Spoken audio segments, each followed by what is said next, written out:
Story 1. The Repeating Mile Marker. Jake Morrison had been driving 18-wheelers for 23 years, hauling everything from refrigerated goods to construction equipment across the American heartland. He knew Interstate 80 through Nebraska like the back of his weathered hands, every exit and rest stop memorized through countless overnight runs. On the night of October 14, 2019, he was hauling a load of electronics from Omaha to Salt Lake City, running his usual midnight shift when the roads were clearest and his CB radio kept him company with chatter from fellow drivers. The autumn air was crisp, temperatures hovering around 45 degrees as Jake maintained a steady 65 miles per hour through the darkness. His rig, a 2017 Peterbilt 579 with over 400,000 miles on the odometer, hummed reliably beneath him.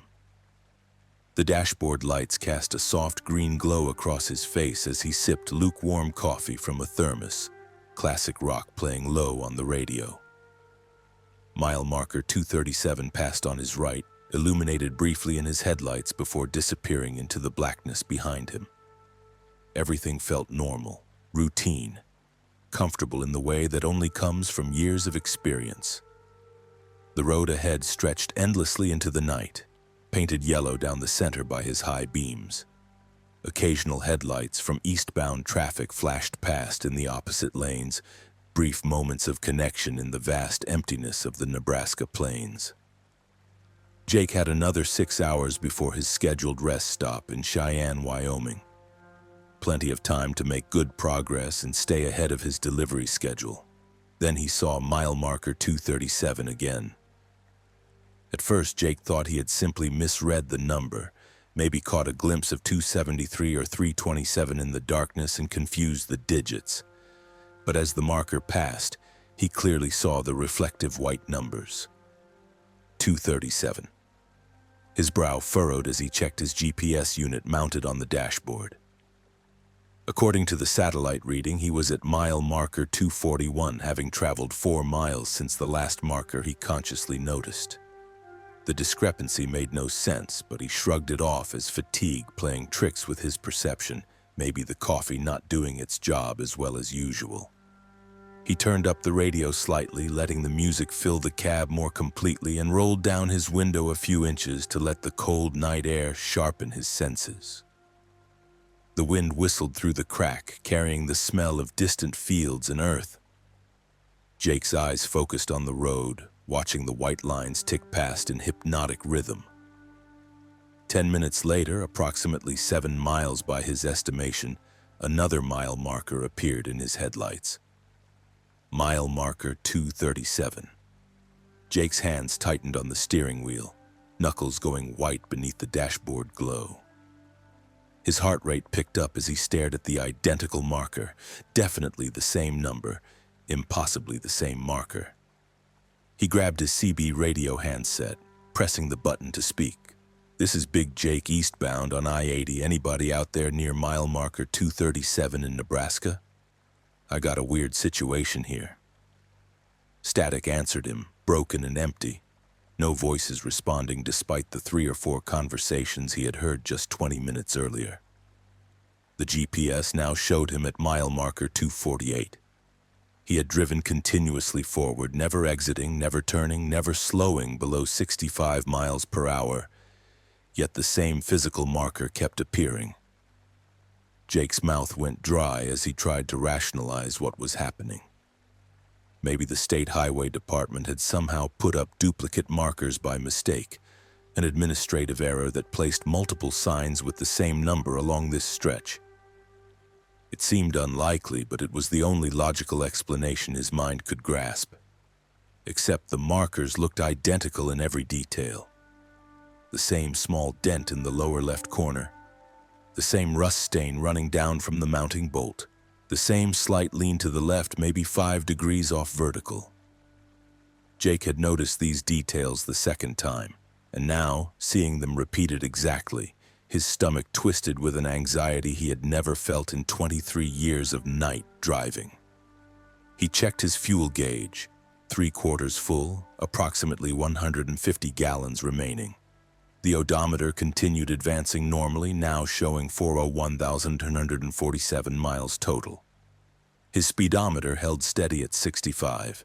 Every instrument indicated he was moving forward through space normally, covering ground, consuming fuel at the expected rate. But mile marker 237 kept appearing every 7 to 10 minutes, an impossible loop that defied physics and geography. The fourth time he passed it, Jake slammed on his brakes, bringing the fully loaded rig to a complete stop on the shoulder. The air brakes hissed loudly in the silence as he threw the transmission into park and sat there, engine idling, trying to collect his thoughts. He pulled out his cell phone, 2:47 a.m., battery at 83% but no signal.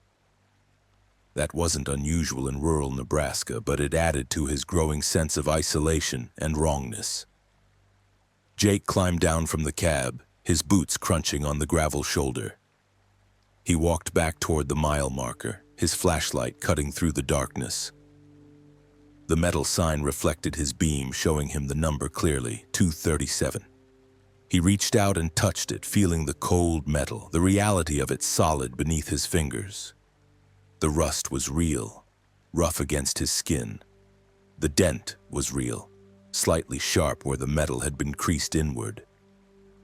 This was a physical object, not a hallucination. He walked around his truck, inspecting the tires, checking underneath with his flashlight for any signs of damage or mechanical problems that might explain some kind of confusion in his perception. Everything looked normal, functional, real. The cargo containers behind him were sealed exactly as they had been when he left Omaha, the numbers on the seals unchanged. He was definitely in the same truck with the same cargo on the same journey. Getting back in the cab, Jake decided to push forward. He released the brakes, shifted into gear, and accelerated back onto the interstate. His eyes fixed on the odometer, watching the tenths of a mile click past with mathematical precision. He drove exactly 10 miles according to the odometer, counting every tenth, his attention laser-focused on the measurement. When he reached the 10-mile mark, a mile marker appeared in his headlights. Mile marker 237. The temperature in the cab seemed to drop despite the heater running at full blast. Jake's breath became visible, small clouds of vapor forming with each exhale. His hands began trembling on the wheel, not from cold, but from a primal fear that was overriding his rational mind. He was trapped in some kind of loop, driving forward endlessly but going nowhere, caught in a stretch of highway that repeated itself impossibly. He tried the CB radio again, cycling through all 40 channels. Nothing but static answered him, an empty hissing void where human voices should have been. His cell phone still showed no signal, the time now reading 3:12 a.m. 25 minutes had passed since he stopped to inspect the mile marker, but in that time, according to his odometer, he had driven over 30 miles. Yet here was marker 237 again, and the GPS had frozen completely. The screen locked on a position showing mile marker 241. Jake's breathing quickened as panic began setting in. He was a rational man, someone who believed in mechanics and physics, in cause and effect, in the ordered universe of logistics and schedules. This violated everything he understood about reality. Roads didn't loop like this. Space didn't repeat. You couldn't drive forward continuously and remain in the same place unless you were literally going in circles, and the highway stretched straight as an arrow before him. The sixth repetition of mile marker 237 brought a new detail that made Jake's blood freeze. In his headlights, standing directly beside the marker, was a figure. At first, he thought it was another trucker, maybe someone broken down and seeking help. But as his lights illuminated the shape more clearly, he realized the proportions were wrong. Too tall, maybe 7 or 8 feet, with arms that hung too long and a head that tilted at an angle that suggested the neck was broken or boneless. Jake's foot instinctively hit the accelerator, pushing the truck faster, his speed climbing to 75 miles per hour. The figure didn't move, didn't react, just stood there beside marker 237 as he roared past. In his side mirror, he watched the marker recede into darkness, the figure vanishing as the lights no longer reached it. His heart hammered in his chest, sweat beading on his forehead despite the cold air in the cab.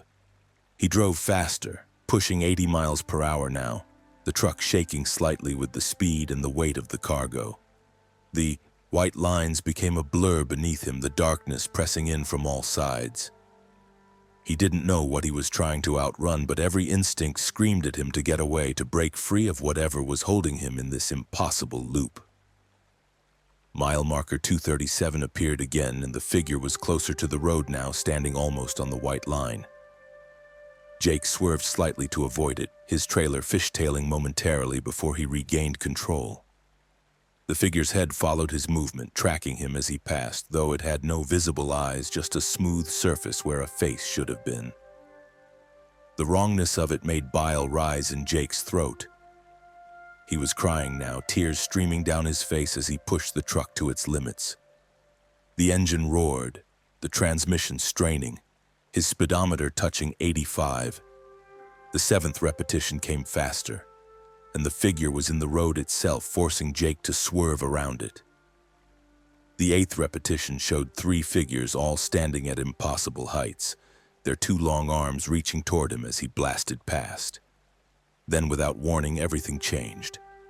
Jake crossed over mile marker 238, then 239, then 240. The normal progression resumed as if nothing had happened. His GPS flickered back to life, showing his correct position. The CB radio crackled with voices again, truckers chatting about weather and traffic. His cell phone showed 2 bars of signal, messages downloading from his dispatcher asking for a status update. The temperature in the cab warmed back to normal levels. Jake pulled into the next rest area at mile marker 254, his entire body shaking uncontrollably. He sat in the parking lot for 3 hours, unable to move, unable to process what had happened. Other trucks came and went, their drivers oblivious, going about their normal routines. When dawn finally broke, painting the sky pink and orange, Jake felt reality settle back around him like a familiar coat. He completed his delivery to Salt Lake City, but he reported sick for the next 2 weeks. When he finally returned to driving, he requested routes that avoided Interstate 80 through Nebraska entirely. His dispatcher, sensing something had genuinely shaken the normally unflappable veteran, granted the request without questions. Jake never spoke about what happened that night, knowing no one would believe him. But sometimes, late at night when he's driving other highways, he catches himself watching mile markers with an anxiety that never completely fades, wondering if the loop is waiting somewhere else, if marker 237 will appear again on a different road, and if those impossible figures are still standing there, waiting for travelers who stumble into their domain. Story 2. The Phantom Convoy. Maria Chen had spent 15 years behind the wheel, one of the few women in long-haul trucking who had earned the respect of her predominantly male colleagues through skill and professionalism.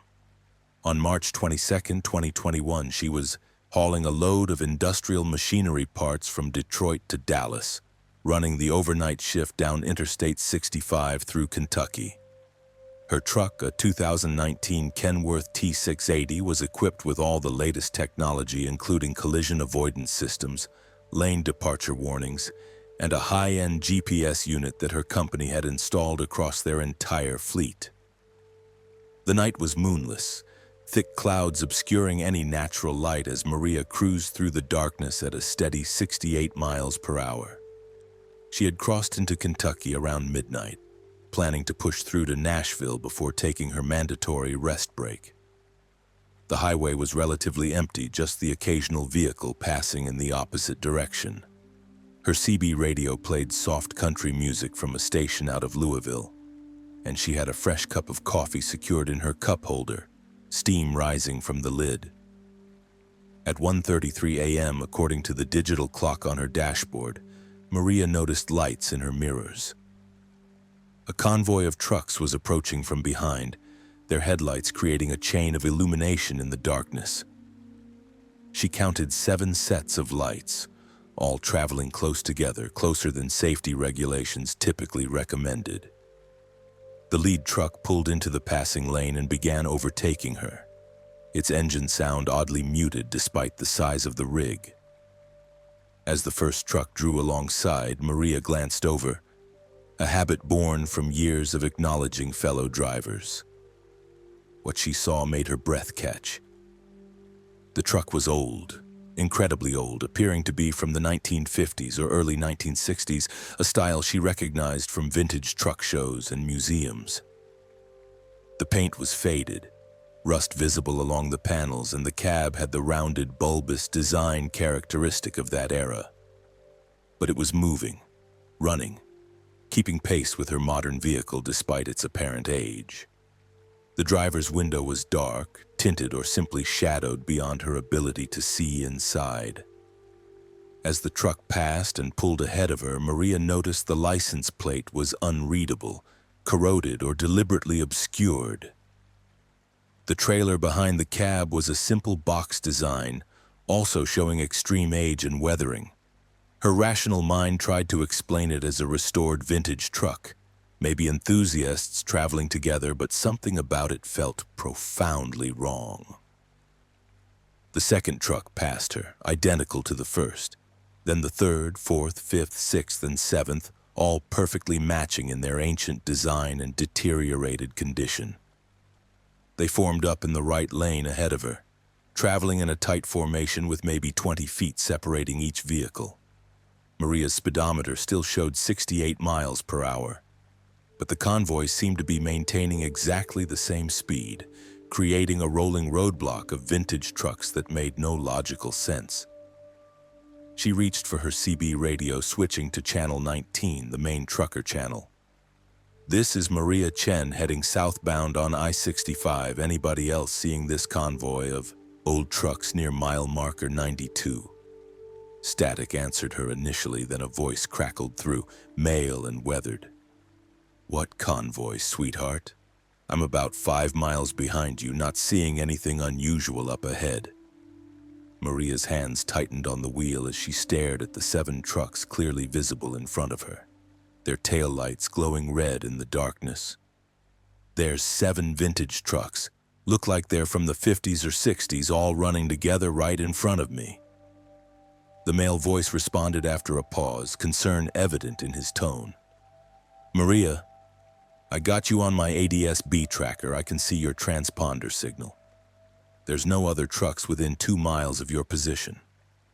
Are you feeling all right?" A chill ran down Maria's spine.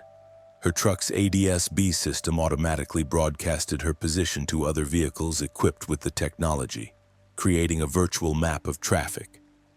If the driver behind her wasn't seeing the convoy on his system, but she could clearly see them with her own eyes. Something impossible was happening. She blinked hard, rubbed her eyes, wondering if fatigue had caught up with her despite the coffee and her normal alertness. But the trucks remained, solid and real in front of her, their exhausts occasionally puffing dark smoke that her headlights illuminated. The smell of diesel fuel filled the air. Old diesel, different from the modern ultra-low sulfur fuel, carrying that distinctive thick odor she remembered from her childhood when her father had worked with older equipment. This wasn't a hallucination. She could smell them, see them, hear the subtle sounds of their engines carried on the wind. Maria decided to pass the convoy, dropping back slightly before pulling into the left lane and accelerating. Her Kenworth had plenty of power, the turbocharged engine responding smoothly as she pushed up to 75 miles per hour. She began overtaking the last truck in the convoy, pulling alongside it as she had done thousands of times with other vehicles. This close, the deterioration was even more apparent. The paint was oxidized to a chalky texture, the chrome trim pitted with corrosion, the tires showing fabric through worn rubber. As she drew even with the driver's window, Maria looked over, curiosity overcoming her apprehension. The window was down, and she could see inside the cab. The driver's seat was empty, completely empty, no one at the wheel. The steering wheel turned by itself, making tiny corrections to keep the truck centered in the lane, moving with mechanical precision but controlled by nothing visible. The interior of the cab looked as deteriorated as the exterior, the seat torn and stained, the dashboard cracked, various gauges showing readings despite the absence of any driver. Maria's stomach lurched as adrenaline dumped into her system. She accelerated harder, pushing 80 miles per hour now, desperate to get past the convoy and away from the impossible sight. She passed the 6th truck, then the 5th, and each time she looked into the cab, she saw the same thing. Empty driver's seat, steering wheel moving by itself, decades-old interior showing the ravages of time. Her breathing became rapid and shallow, her hands shaking on the wheel. The 4th truck's cab was also empty, but as Maria passed it, the horn sounded, a deep, prolonged blast that made her flinch. The sound was wrong, distorted like it was coming from underwater or through a tunnel. The 5th truck's horn joined in, then the 6th, then the 7th, all blaring simultaneously in a discordant chorus that seemed to vibrate through her chest cavity. She pushed her truck faster, the speedometer touching 85, her engine straining. She passed the 3rd truck, the 2nd, and finally drew alongside the lead vehicle. This cab wasn't empty. Someone sat in the driver's seat, but Maria's mind struggled to process what she was seeing. The figure was wrong. Desiccated, skin pulled tight over bone in a way that suggested mummification. The hands on the wheel were skeletal, tendons and dried flesh stretched over bone, moving with jerky, unnatural motions. The head turned toward her, and where eyes should have been, there were only dark hollows, empty sockets that nonetheless seemed to look directly at her. The figure's jaw moved, opening and closing as if speaking or screaming, though no sound reached Maria through the closed windows and road noise. She saw teeth, too many teeth, filling the mouth in irregular rows. The convoy's horns continued their terrible chorus as Maria finally cleared the lead truck and cut back into the right lane, her foot pressing the accelerator to the floor. Her Kenworth surged forward, distance opening between her and the phantom convoy. She glanced in her mirrors, expecting to see the 7 trucks falling behind as she outpaced them. Instead, they were gone, completely vanished from the road.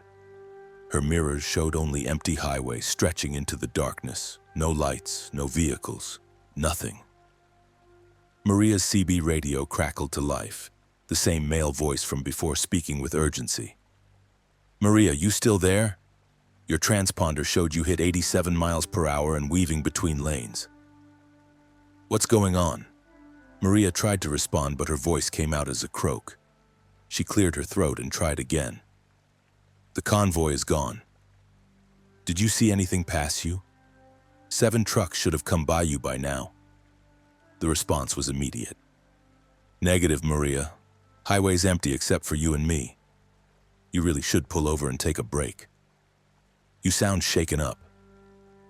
She knew he was right, but the thought of stopping, of sitting alone in the dark at a rest area after what she had just seen, terrified her more than continuing to drive. Maria pushed forward, maintaining 70 miles per hour, her eyes constantly checking her mirrors for any sign of the phantom convoy's return.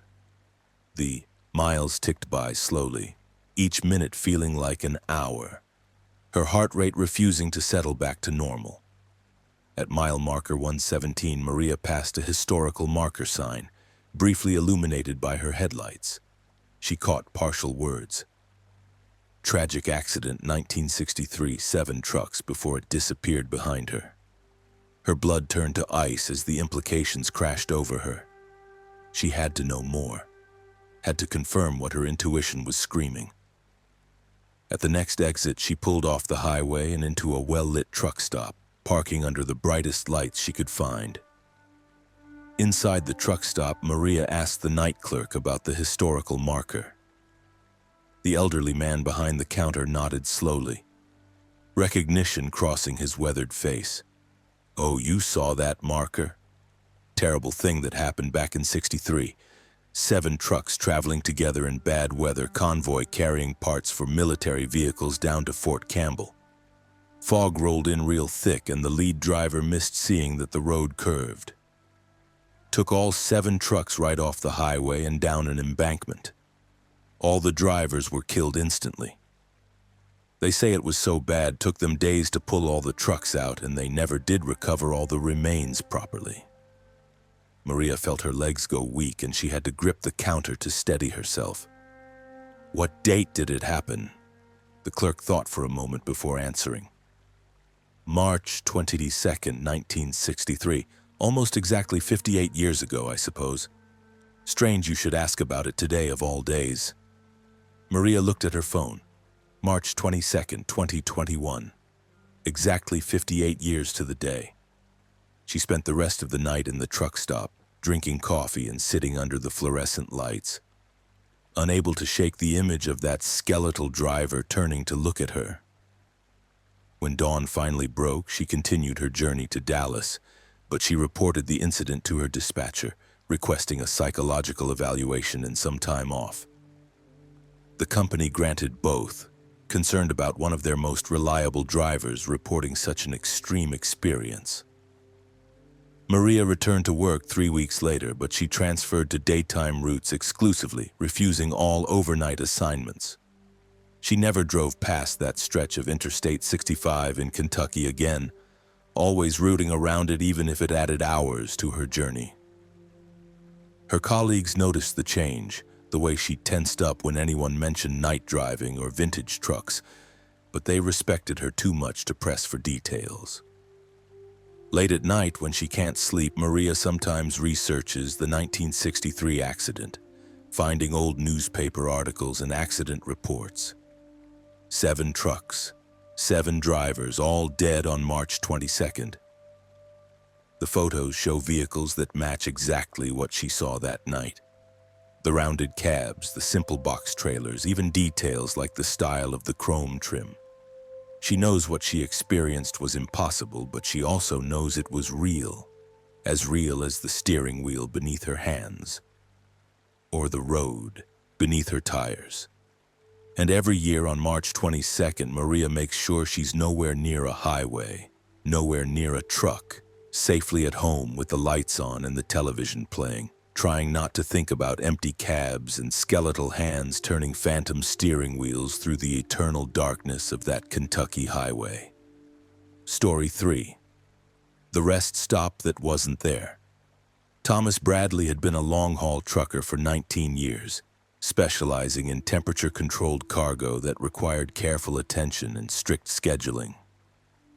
On the night of June 8, 2018, he was hauling a refrigerated trailer full of pharmaceutical supplies from Chicago to Atlanta, running Interstate 65 through Indiana and Kentucky. His truck, a 2016 Freightliner Cascadia with a factory-fresh reefer unit, hummed along smoothly as the digital clock on his dashboard clicked over to 11:47 p.m. Thomas prided himself on meticulous route planning, knowing every rest stop, fuel station, and emergency pull-off along his regular routes. He had driven this particular stretch of highway at least 200 times, enough that he could practically navigate it with his eyes closed. The night was clear, stars visible in the gaps between scattered clouds, temperature outside holding steady at 68 degrees. Inside his cab, the air conditioning kept things comfortable as classic rock played softly from his premium sound system. Around mile marker 223 in southern Indiana, Thomas felt the familiar pressure in his bladder that signaled the need for a rest stop. According to his mental map, there was a 24-hour facility at mile marker 237, roughly 15 minutes ahead at his current speed of 65 miles per hour. He had stopped there dozens of times before. A standard rest area with bathrooms, vending machines, a few picnic tables, and adequate parking for commercial vehicles. Nothing fancy, but clean and safe, exactly what he needed. As he approached mile marker 235, Thomas noticed a green sign illuminated by his headlights announcing a rest area at the next exit. The sign looked correct, matching the standard design used by the Indiana Department of Transportation. He activated his turn signal, checked his mirrors, and guided his rig onto the exit ramp, the diesel engine downshifting as the road curved away from the main highway. The off-ramp led into darkness, no streetlights visible, but that wasn't unusual for rural rest areas trying to minimize light pollution. The access road was paved but showed significant weathering, cracked spider-webbing across the surface. Thomas's truck bounced slightly as he navigated the rougher road, his suspension absorbing the impacts. After about half a mile, the facility came into view, and immediately, something felt off. The parking lot was empty, completely devoid of any other vehicles, despite this being a Friday night when traffic should have been moderate. The single light pole near the bathroom building flickered weakly, casting unstable shadows across the pavement. Thomas pulled into a parking space, the air brakes hissing as he brought the truck to a complete stop. He left the engine running to keep the refrigeration unit active, grabbed his flashlight from the door pocket, and climbed down from the cab. The night air felt different here, heavier somehow, carrying an odd smell that reminded him of old basements or abandoned buildings. The silence was absolute, no highway noise audible despite being only half a mile from Interstate 65. The bathroom building stood approximately 50 yards away, a low concrete structure with the standard men's and women's entrances on opposite sides. As Thomas approached, his flashlight beam cutting through the darkness, he noticed the exterior paint was faded and peeling, showing much more age than he remembered from his previous stops. The metal door to the men's room hung slightly crooked on its hinges, and when he pulled it open, the hinges screamed in protest, a high-pitched squeal that made him wince. Inside, the bathroom was wrong in ways that made Thomas's skin crawl. The tile on the walls was cracked and stained, many tiles missing entirely to expose rotting drywall beneath. The sinks were corroded, rust stains running down from the faucets to the drains. The mirrors above the sinks were so oxidized that they barely reflected anything, showing only vague shapes in the dim light. The smell was overpowering now, a mixture of mildew, decay, and something else underneath that Thomas couldn't identify. Something organic and wrong. The fluorescent lights overhead flickered irregularly, buzzing with an electrical hum that seemed too loud, almost aggressive. Thomas used the facilities quickly, his unease growing with each passing second. The toilet stalls had no doors, just empty frames where doors should have been.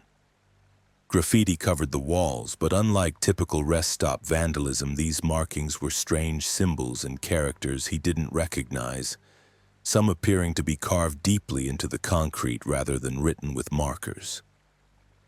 When Thomas washed his hands, the water that came from the faucet ran rust-brown for several seconds before clearing to an acceptable transparency. The soap dispenser was empty, the paper towel holder broken and hanging from the wall by a single screw.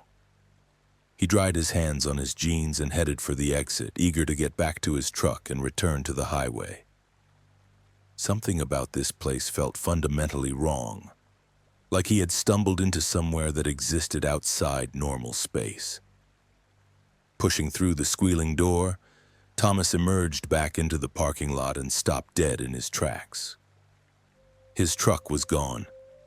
The parking space where he had left it, engine running, refrigeration unit active, was empty. Only oil stains on the pavement marked where vehicles had once parked. His heart rate spiked immediately, adrenaline flooding his system as he processed the impossible situation.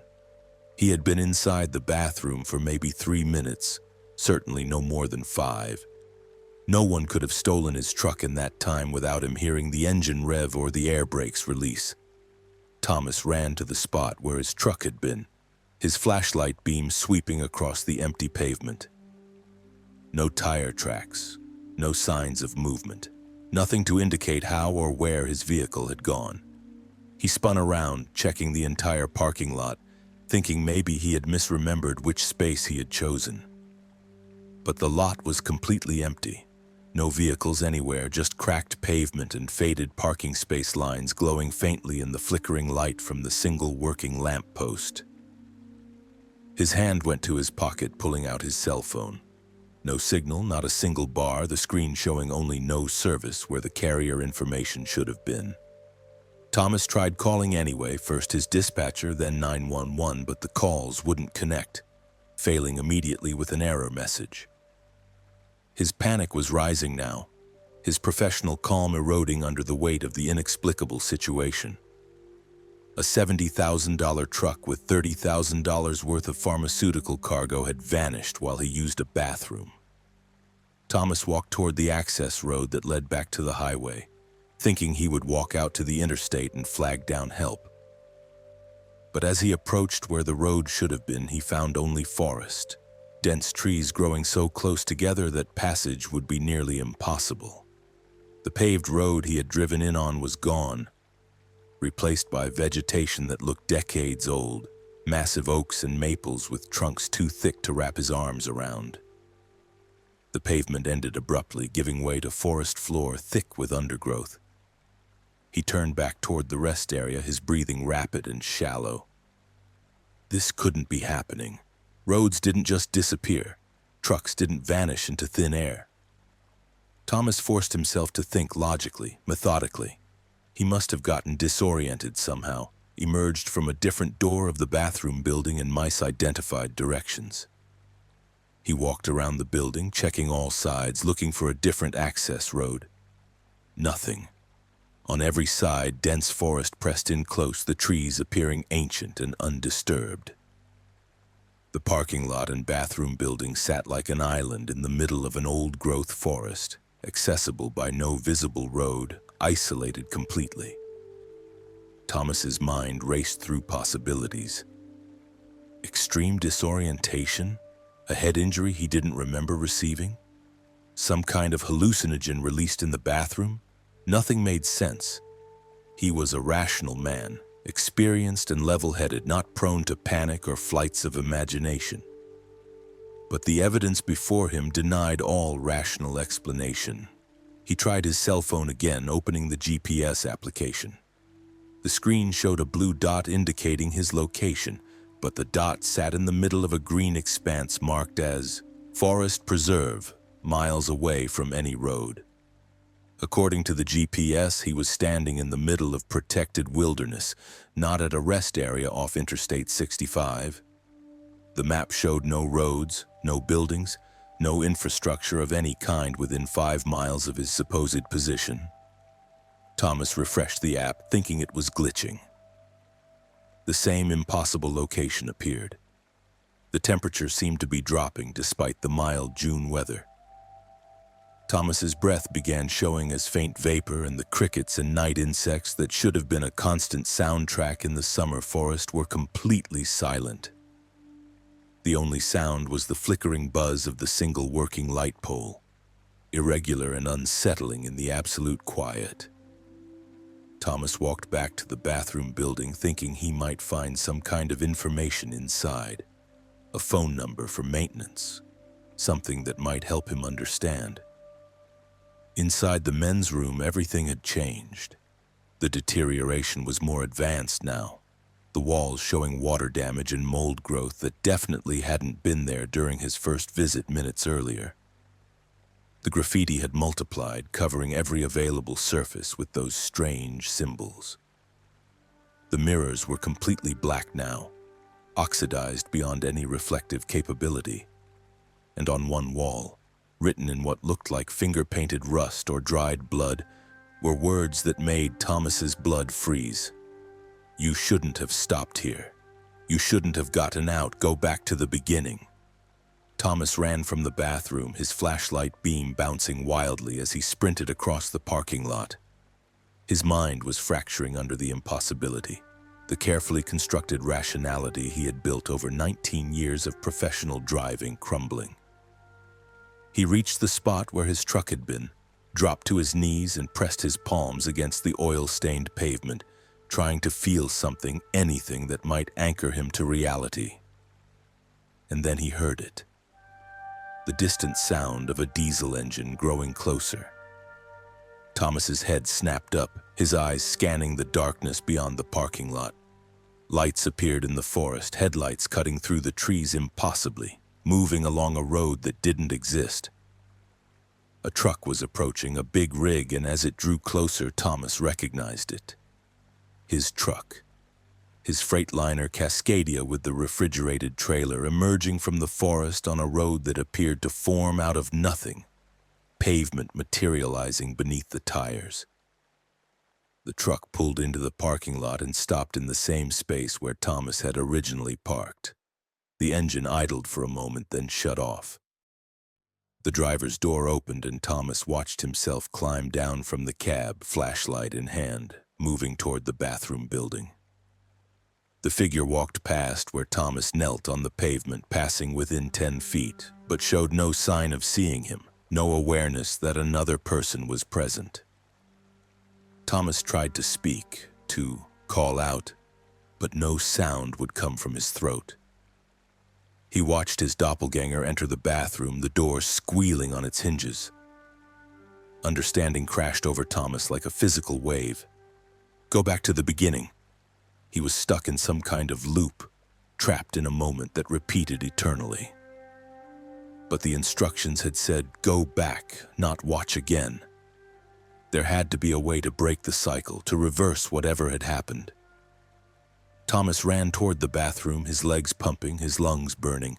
He had to reach himself before the figure emerged, had to make contact somehow, had to prevent the sequence that led to the truck vanishing. He burst through the bathroom door and saw the other Thomas standing at the sink, hands under the rust-brown water. Thomas grabbed his doppelganger's shoulder, feeling solid flesh beneath his fingers, and spun the figure around. The face that met his eyes was his own, exactly his own.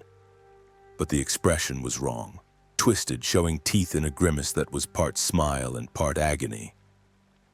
The eyes were black, completely black, no whites visible at all. The doppelganger's mouth opened, and a voice that was his but wrong, distorted and layered with harmonics that shouldn't exist in a human throat, spoke words that seemed to come from very far away. Welcome to your new route, Thomas. This stop is permanent. The cargo keeps you here, cold and fresh and forever. Thomas stumbled backward, his mind finally breaking under the accumulated impossible events. He felt himself falling, the tile floor rushing up to meet him, and then a jarring impact that seemed to reset everything. He opened his eyes and found himself sitting in his truck, hands on the steering wheel, engine running. The mile marker 235 sign passing on his right. The green rest area sign appeared in his headlights, announcing facilities at the next exit. Every instinct Thomas possessed screamed at him to keep driving, to pass the exit, to never stop at that rest area again. But his bladder throbbed with pressure, and his foot seemed to move of its own accord, pressing the brake, activating the turn signal. No, he thought desperately, not again. But the truck turned onto the exit ramp anyway, following the curved access road into the darkness as the mile marker 235 sign receded behind him. And Thomas Bradley began the sequence again, trapped in an eternal loop at a rest stop that existed between one moment and the next, forever arriving and never leaving. Story 4. The Wrong Direction Highway. Kevin Walters had been driving commercial trucks for 12 years, primarily running routes along the west coast between California and Washington. On November 3, 2020, he was hauling a load of electronics from San Jose to Portland, taking Highway 5 through the Central Valley and into Oregon. His rig was a 2018 International LT series with 285,000 miles on the odometer, well-maintained and reliable. The night was cold, temperatures in the low 40s as Kevin crossed into Oregon around 11:30 p.m. under a sky thick with clouds that blocked out the moon and stars.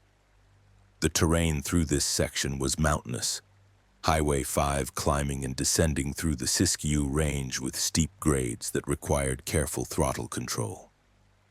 Kevin knew this route intimately, having run it at least once a month for the past 7 years.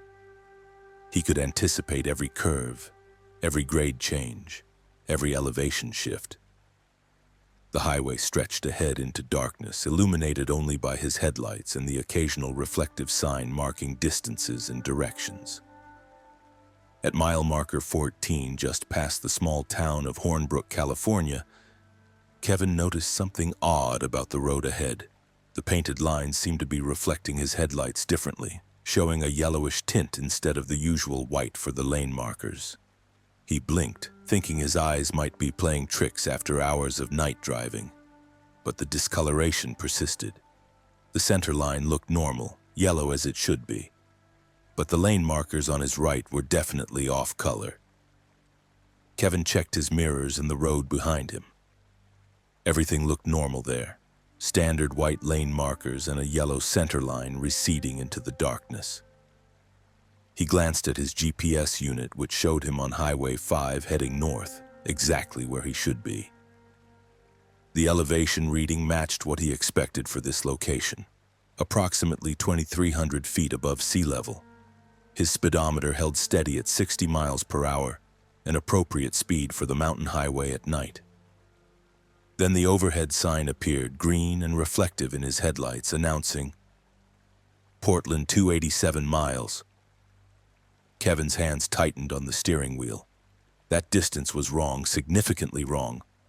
Portland should have been approximately 320 miles from his current position, not 287.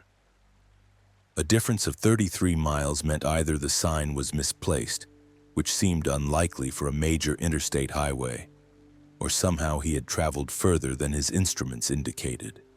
His odometer showed the correct mileage since his last fuel stop, leaving no gap that could account for missing 33 miles. Kevin grabbed his CB radio handset and pressed the transmit button. "This is Kevin Walters heading northbound on Highway 5 near the California-Oregon border. Anybody else on this stretch seeing anything odd about the signs or the road markings?" Static answered him initially, then a burst of garbled speech that sounded like multiple voices talking over each other, the words unintelligible and distorted. He tried again, cycling through several channels, but received only the same disturbing static with fragments of voices buried within it. The road began to curve, a long sweeping turn to the right that Kevin didn't remember from his previous trips. Highway 5 through this section was relatively straight, following the natural valley between mountain ridges.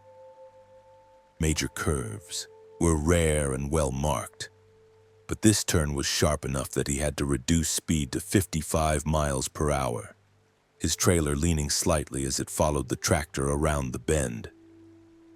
The yellow lane markers on his right now showed a distinct amber tint, almost orange in some sections, unlike any highway markings he had ever seen. When the road straightened again, Kevin found himself facing a sight that made no logical sense. The highway ahead was oriented wrong, angled in a direction that felt fundamentally incorrect based on his sense of geography and his knowledge of the route. He should be heading roughly north-northwest, but his truck's compass showed him facing east-southeast, a difference of almost 90 degrees.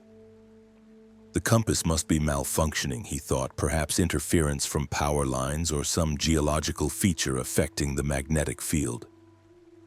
Another overhead sign appeared, "Portland 287 miles." The exact same distance as the previous sign, despite the fact that Kevin had driven at least 5 miles since seeing the first one. That was impossible unless both signs were incorrect, or unless he was somehow moving at the same rate the destination was receding, which made no physical sense. Kevin's heart rate began to increase, his professional calm starting to fray at the edges as the accumulating impossibilities mounted. The terrain around him was changing in ways that violated his understanding of Highway 5's geography.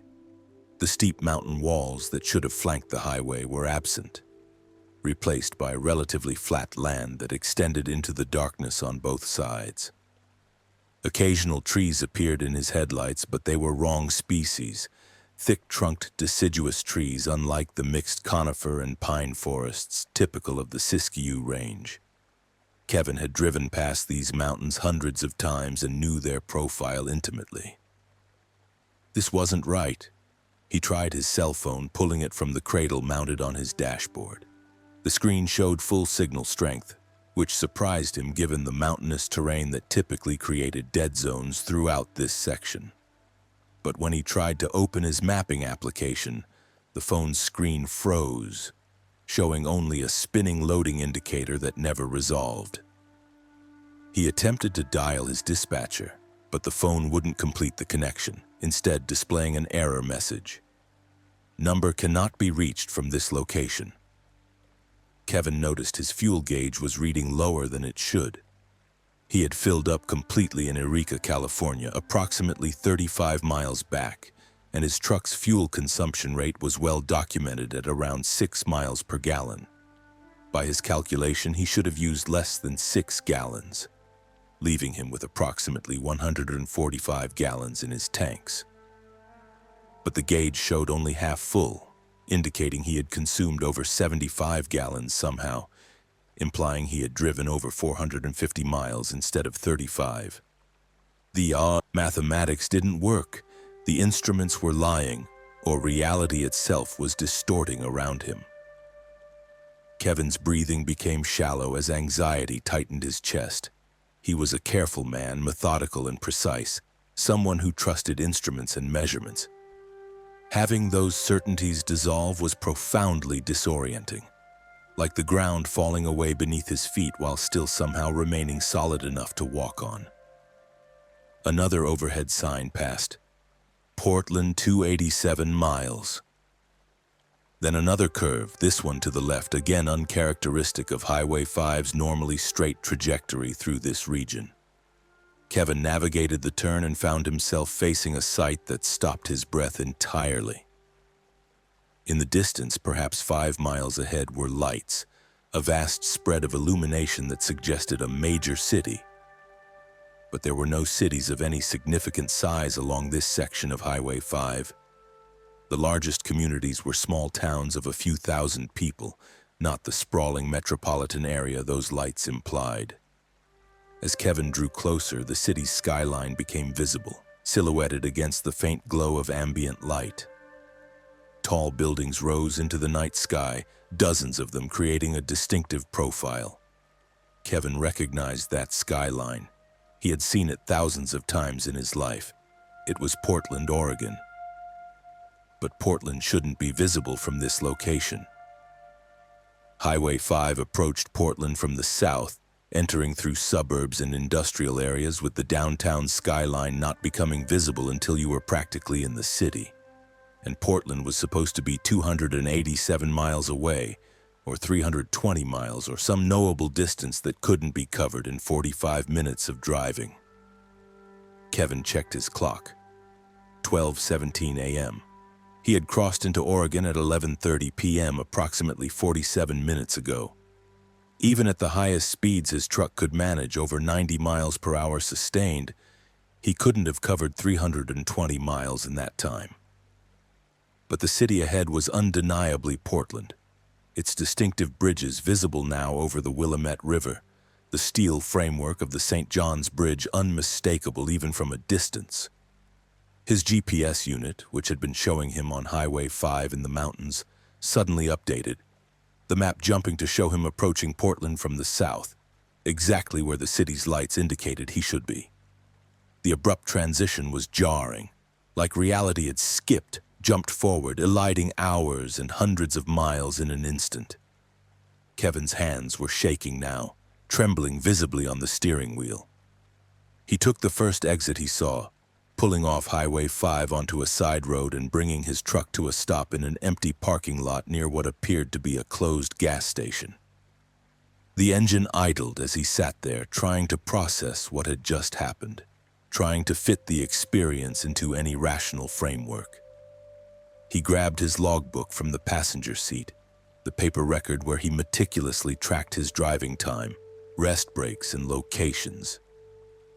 According to his last entry made when he left Eureka, he had logged the time as 10:45 p.m. and the location as Highway 5, mile marker 0, the California-Oregon border. He should have made another entry at the border crossing, but he had been distracted by the odd lane markings. He now wrote, 12:17 a.m. Portland, Oregon. Impossible arrival time. Lost approximately 4.5 hours or 270 miles. No memory of transition. His phone suddenly came to life. Notifications flooding in. Messages from his dispatcher asking for status updates time-stamped from 11 p.m. Midnight 12:15 a.m. Each one progressively more concerned about his lack of response. Kevin called the dispatcher, and this time the connection went through immediately. The voice that answered was anxious and slightly angry. "Kevin, where the hell have you been? I've been trying to reach you for 3 hours. Are you okay?" 3 hours. Kevin's mind reeled. According to his experience, his subjective perception, he had left Eureka at 10:45 p.m. and arrived in Portland at 12:17 a.m., a span of 92 minutes. But according to everyone else, 3 hours had passed from 10:45 p.m. to approximately 1:45 a.m.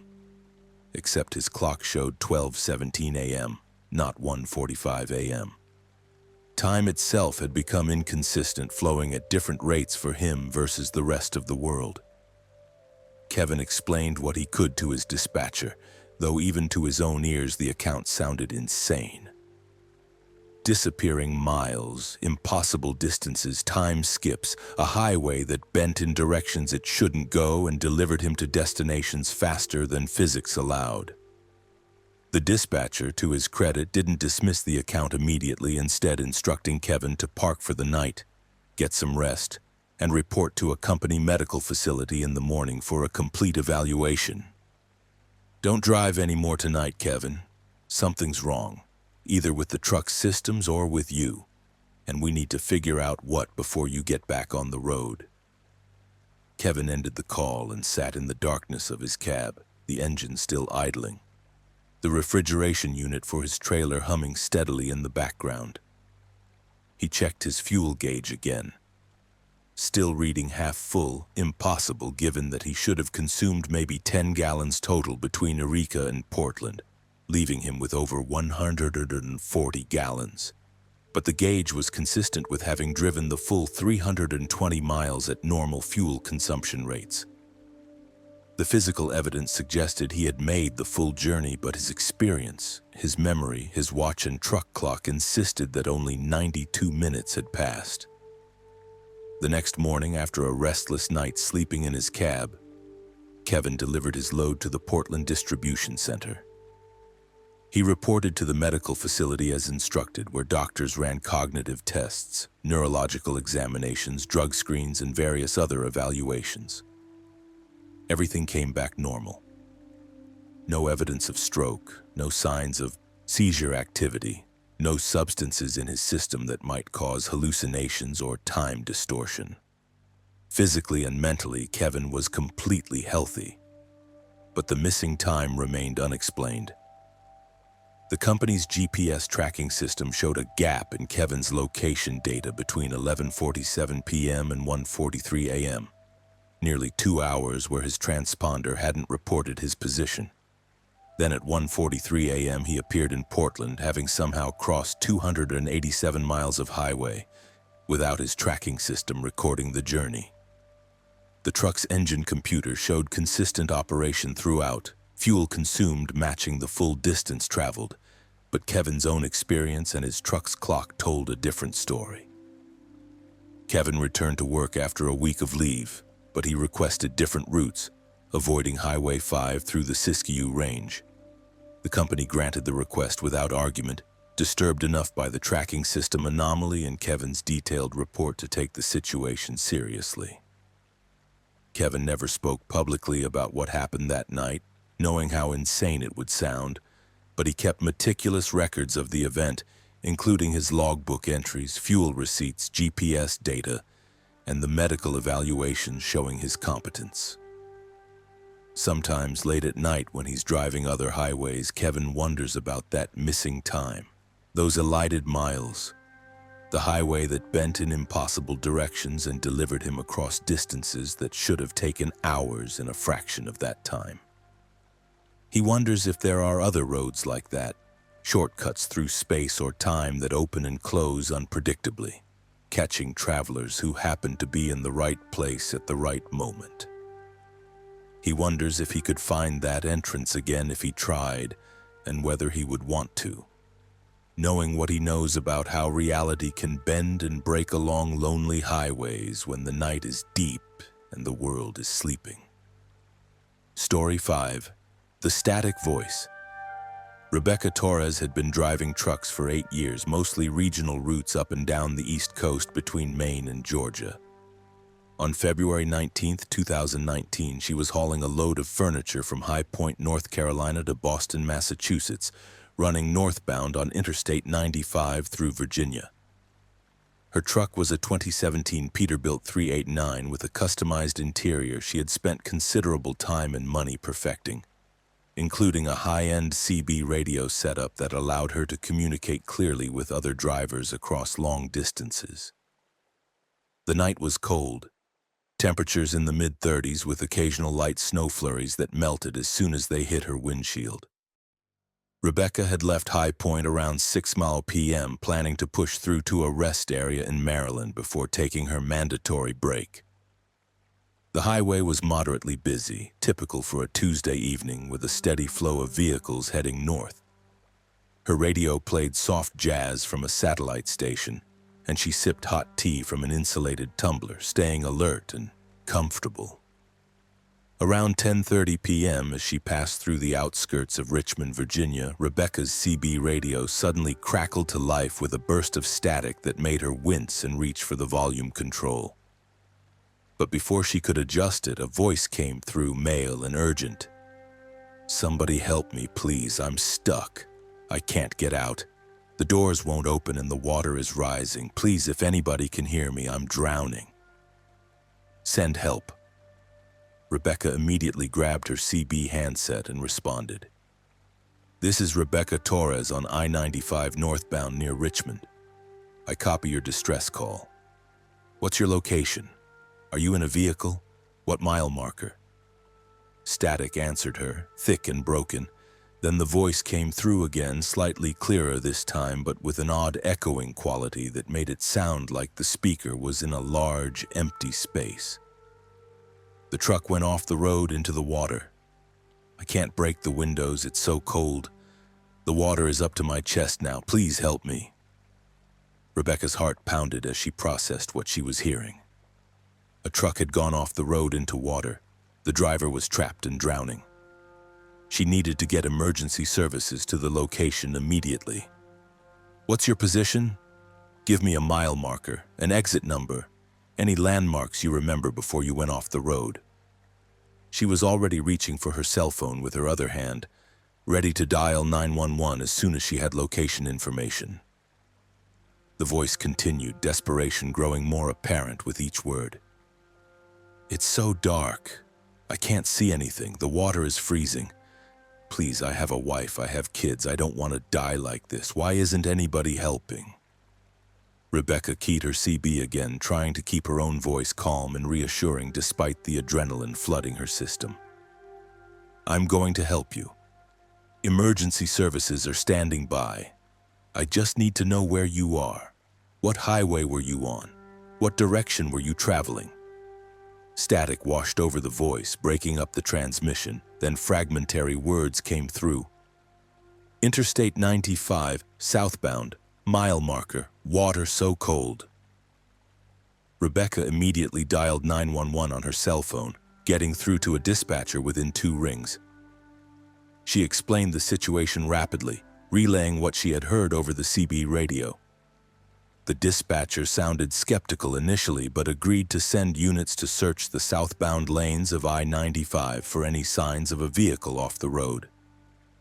Rebecca kept driving north, her eyes constantly scanning the southbound lanes across the median, looking for any signs of emergency flashers, vehicles pulled over, or first responders arriving. Her CB radio continued crackling with static, and periodically the drowning driver's voice would come through, always the same desperate phrases. "The water is rising. I can't get out. Please help me. It's so cold. I don't want to die." Other truckers began responding to the distress calls, their voices breaking through on the CB channel asking for clarification, offering to help search, requesting location information. Rebecca explained what little she knew to each new voice, building an impromptu network of drivers all monitoring the channel and watching for signs of a vehicle in distress. The CB network, normally used for casual conversation and traffic updates, became an emergency coordination system as a dozen drivers spread across 50 miles of highway, all searched for the drowning trucker. Then one of the drivers, a man with a gruff voice identifying himself as Big Mike running southbound near mile marker 82, reported that he had just passed that location and seen no signs of any accident. No emergency vehicles, no vehicles off the road or in any nearby water features. Another driver confirmed the same for mile marker 95. A third driver, a woman named Sarah, reported clear roads around mile marker 73. The distress calls were pinpointing locations, but nobody at those locations could find any evidence of an accident.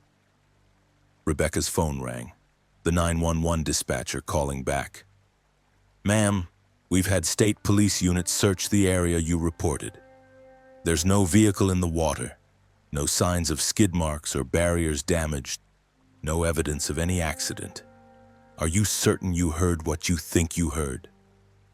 Rebecca insisted that she had, that multiple other drivers were also hearing the same distress calls, that the voice was real and desperate and describing drowning in detail. The dispatcher's tone shifted slightly, becoming more cautious. "Ma'am, can you describe exactly what the voice said? The exact words?" Rebecca recounted them as precisely as she could remember. The truck going off the road, water rising, the cold, the plea for help, the mention of a wife and kids. The dispatcher was silent for a long moment before speaking again, and when she did, her voice was quiet and strained. "Ma'am, we're going to send units to continue searching, but I need to tell you something. What you've described matches almost exactly a distress call we received 7 years ago on February 19th, 2012. A trucker named David Chen went off I-95 southbound during an ice storm. His truck broke through barrier cables and went into a flooded retention pond. He managed to get a CB distress call out before the water rose too high. Rescue units couldn't reach him in time. He drowned in his truck cab while emergency responders were searching for him." Rebecca felt ice water replace the blood in her veins. February 19th, 2012. 7 years ago to the exact day.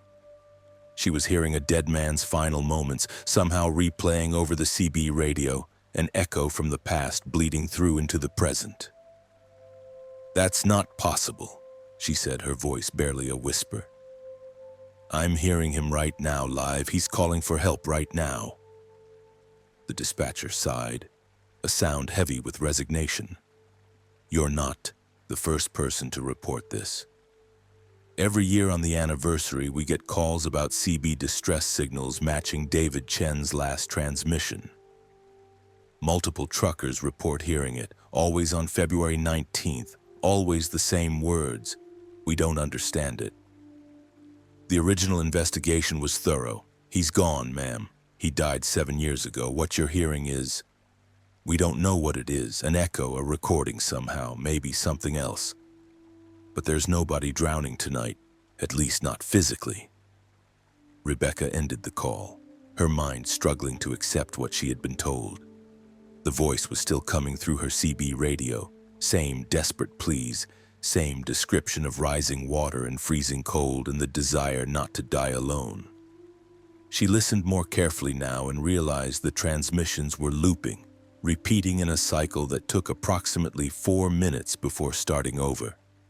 The exact same words in the exact same order with the exact same inflections. It was a recording playing endlessly, but transmitted somehow across the CB frequencies, reaching anyone listening on the night of February 19th.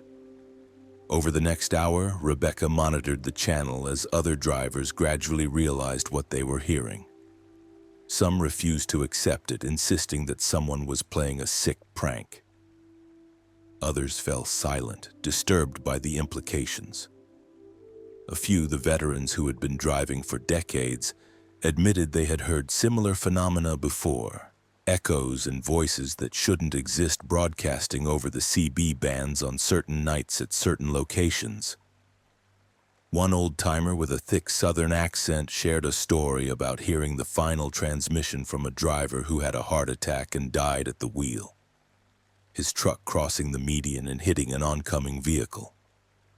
Every year on the anniversary, right at the same time, you can hear him calling for help, saying his chest hurts, asking someone to call an ambulance. I've heard it myself 3 separate years. It's always the same, word for word, tone for tone, like the radio waves recorded his death and play it back when conditions are right.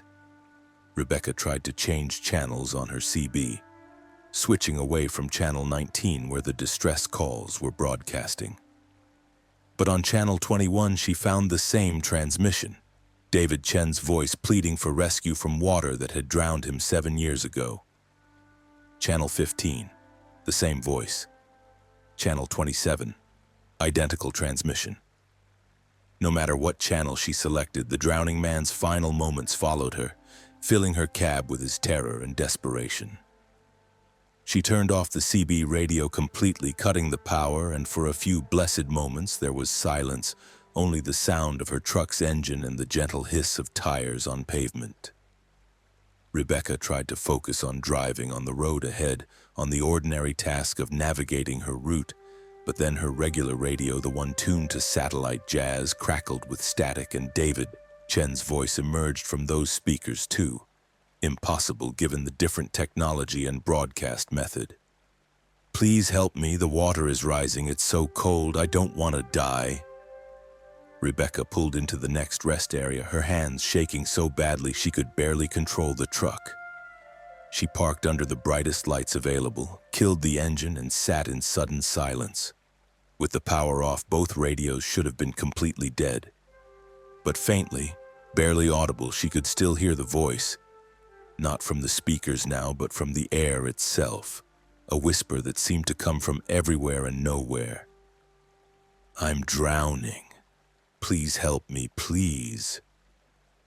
She spent the night in that rest area, lights on in her cab, trying not to listen to the faint whispers that continued until approximately 2:30 a.m., when they suddenly stopped, cut off mid-sentence as if a switch had been thrown.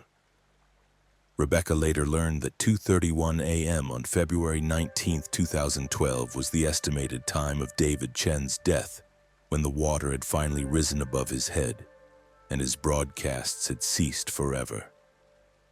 Rebecca completed her delivery to Boston the next day, but she seriously considered quitting trucking entirely after the experience. The thought of spending more nights alone on dark highways, listening to CB radios that might broadcast the dying moments of drivers trapped in eternal loops of their final emergencies was nearly overwhelming. But she was stubborn, practical, and unwilling to let fear control her life. She continued driving, though she always made sure to check the date and avoid being on Interstate 95 in Virginia on February 19th. Years later, Rebecca learned that there were dozens of these phenomena documented across the country, locations and dates where the CB frequencies broadcast echoes of fatal accidents and dying drivers. Some researchers believed it was a form of stone tape theory, that intense emotions and final moments could somehow imprint themselves on the electromagnetic spectrum, playing back when conditions aligned correctly. Others thought it was more supernatural, the ghosts of drivers unable to let go of their final desperate attempts to save themselves. Rebecca doesn't know which explanation she believes, or if any explanation truly captures the reality of what happens on certain nights at certain places along America's highways. What she knows is that every year on February 19th, somewhere on Interstate 95 in Virginia, truckers tune into their CB radios and hear David Chen drowning in cold water, calling for help that will never arrive, trapped forever in the final terrifying minutes of his life, his voice echoing across time like a warning or a memorial, or perhaps a curse laid upon the highway that claimed him. Story 6. The Following Headlights. Marcus Webb had been a professional trucker for 16 years, specializing in long-distance hauls across the western United States. On August 12, 2017, he was driving a load of agricultural equipment from Fresno, California to Boise, Idaho, taking Highway 395 north through Nevada. His truck was a 2015 Kenworth W900 with nearly 600,000 miles on the odometer, an older model but meticulously maintained. The night was exceptionally dark, a new moon leaving the Nevada desert in nearly complete blackness beyond the reach of his headlights. Marcus had left Fresno around 7 p.m., planning to drive through the night and reach Boise by mid-morning the following day. Highway 395 through Nevada was one of his favorite routes, sparse traffic and straight roads allowing for easy driving with minimal stress. The desert landscape was barren and beautiful in its emptiness, vast spaces that made him feel both isolated and connected to something larger than himself. The temperature was comfortable, low 70s, and his truck's air conditioning kept the cab cool. Around midnight, as he passed through a stretch of highway between the small towns of Hawthorne and Walker Lake, Marcus noticed headlights appear in his mirrors. A single vehicle, perhaps a mile behind him, traveling in the same direction. The headlights were positioned high, suggesting another truck or possibly a large SUV. Marcus paid it little attention initially, focused on his own driving and the road ahead. Traffic was sparse but not non-existent through this area, and another vehicle sharing the highway was completely normal. But after 10 minutes, Marcus realized the headlights hadn't gotten any closer or fallen any further behind. They maintained exactly the same distance, roughly 1 mile, despite variations in Marcus's speed as he navigated gentle curves and slight grades in the highway. When he accelerated slightly to pass through a downhill section, the following vehicle seemed to accelerate as well. When he slowed for an upcoming curve, the headlights maintained their distance, implying the other driver was matching his speed changes precisely. Marcus found this mildly unusual but not particularly concerning. Perhaps the other driver was pacing him, using his taillights as a reference to maintain safe speed and distance. Truckers did this sometimes, creating informal convoys that made night driving less lonely. Marcus keyed his CB radio, calling out to the following driver. "This is Marcus Webb in the Kenworth, about a mile ahead of you on 395 northbound near Walker Lake. You pacing me intentionally, driver? Want to chat to pass the time?" Static answered him, broken and empty. Marcus tried again on several different channels but received no response, no indication that the following driver was monitoring CB frequencies. That was mildly odd, as most commercial drivers kept their CB radios active, but not unprecedented. The driver might have been running without radio contact, preferring silence, or perhaps had a malfunctioning unit. Marcus continued driving, his attention divided between the road ahead and the headlights behind him. After another 15 minutes, something began bothering him about those lights. They never wavered, never shifted position in his mirrors, maintaining absolute consistency in their placement. When Marcus changed lanes to avoid some debris on the road, the following lights changed lanes at exactly the same moment. Despite being a mile behind and presumably unable to see the debris that had prompted Marcus's maneuver, the synchronization was too perfect, too precise. Marcus began experimenting, making small steering adjustments, slight weaves within his lane, nothing dangerous but enough to vary his position. The following headlights mimicked every movement with impossible accuracy, staying exactly aligned with Marcus's trailer as if connected by an invisible rod.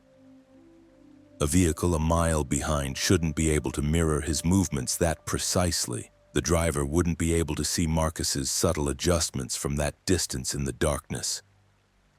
Marcus's heart rate began increasing as unease crept into his awareness. He accelerated more aggressively, pushing his truck up to 75 miles per hour, above the recommended speed for this highway, but within the capabilities of his vehicle. The headlights remained exactly 1 mile behind, holding the distance as if Marcus's acceleration had no effect on the separation. He checked his speedometer. Definitely 75. He checked his odometer, definitely advancing at the rate his speed indicated. But the following vehicle maintained its position as if both trucks were locked in a fixed spatial relationship. Marcus activated his hazard lights, flashing all 4 turn signals simultaneously, hoping to get a response from the following driver, some kind of acknowledgement or communication. The headlights behind him didn't react, didn't flash their lights in response, didn't change behavior in any way. They simply continued following, perfect and unchanging and wrong in ways Marcus couldn't fully articulate but deeply felt. He tried his cell phone, thinking he would call the Nevada Highway Patrol and report the suspicious vehicle. But his phone showed no signal, despite having been connected to a network when he passed through Hawthorne 20 minutes earlier. The screen displayed searching for service continuously, unable to find any cellular towers despite the fact that Highway 395 was a major route with reasonable coverage throughout most of Nevada. Marcus decided to test something. He slammed on his brakes, bringing his fully loaded truck to a rapid but controlled stop on the shoulder, his hazard lights flashing. The air brakes hissed loudly as the vehicle came to rest, and Marcus watched his mirrors intently. The following headlights continued approaching at the same steady speed, growing larger in his mirrors as they closed the distance. Marcus expected the vehicle to pass him or perhaps pull over behind him. The driver may be concerned that Marcus had mechanical trouble. But as the headlights drew closer, Marcus's skin began crawling with instinctive dread. The lights were wrong, positioned incorrectly for any normal vehicle. They were too far apart, separated by at least 8 or 9 feet wider than any standard truck cab. And they were too high, mounted at least 10 feet off the ground, higher than even the tallest commercial trucks. As the vehicle drew within a quarter mile, Marcus could make out some details in his mirrors, and what he saw made his breath catch. The vehicle wasn't a truck, wasn't any kind of machine he recognized. The shape was wrong, elongated and irregular, the body not reflecting his taillights the way metal or fiberglass should. The surface seemed to absorb light, creating a void in space rather than a solid object. And those headlights, what he had thought were headlights, didn't illuminate the road ahead of the vehicle. They cast no beams, lit up no pavement, functioned as pure sources of light without any of the normal optical properties that headlights should have. The vehicle, the thing, pulled up behind Marcus's truck and stopped, maintaining a distance of approximately 100 feet. Marcus could see it clearly now in his mirrors, and his mind struggled to process the input. It had no wheels, no visible means of propulsion, hovering or gliding above the pavement somehow. The body was massive, longer than a standard trailer, with a shape that seemed to shift and flow, refusing to hold a consistent outline.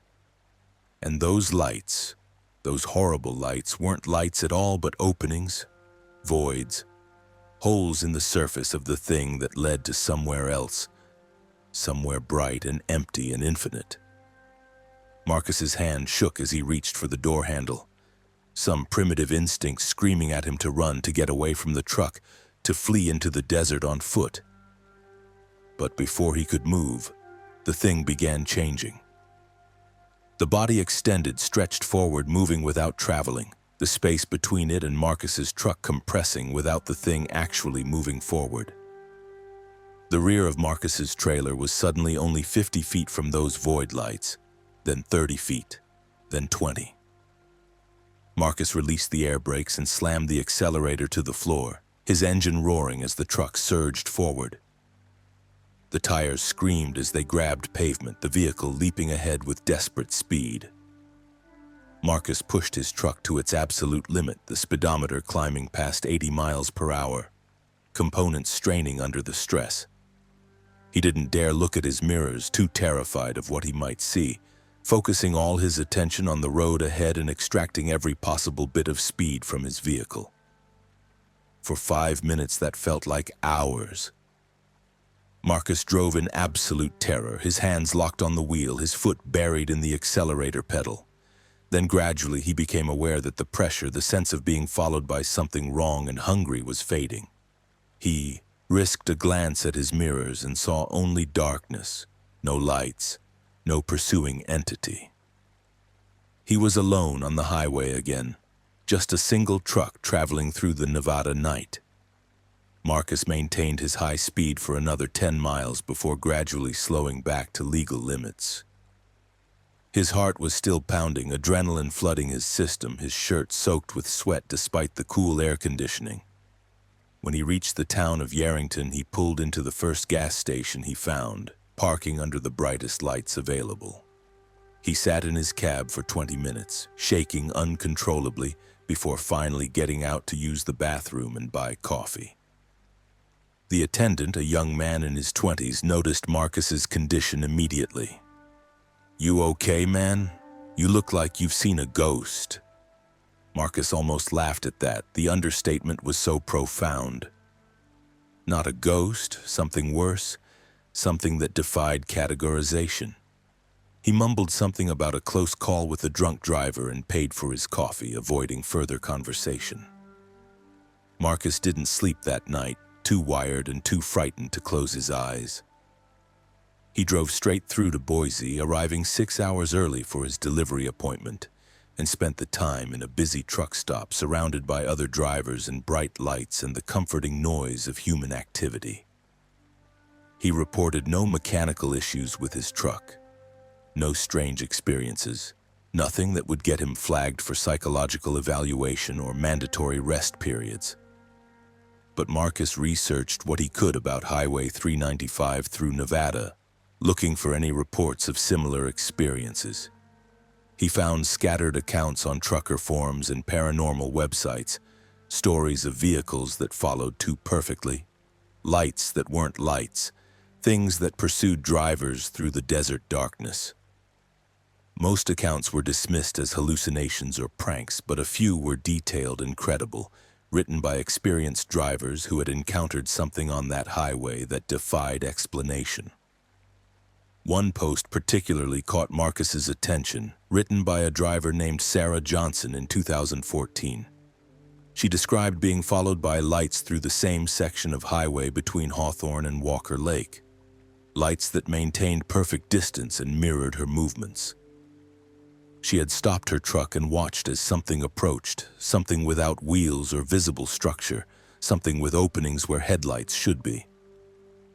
She had run, abandoning her truck and cargo, fleeing into the desert on foot. When she returned with police hours later, her truck was exactly where she left it, undamaged and functional. But the timestamp on her truck's computer showed a gap of 11 hours.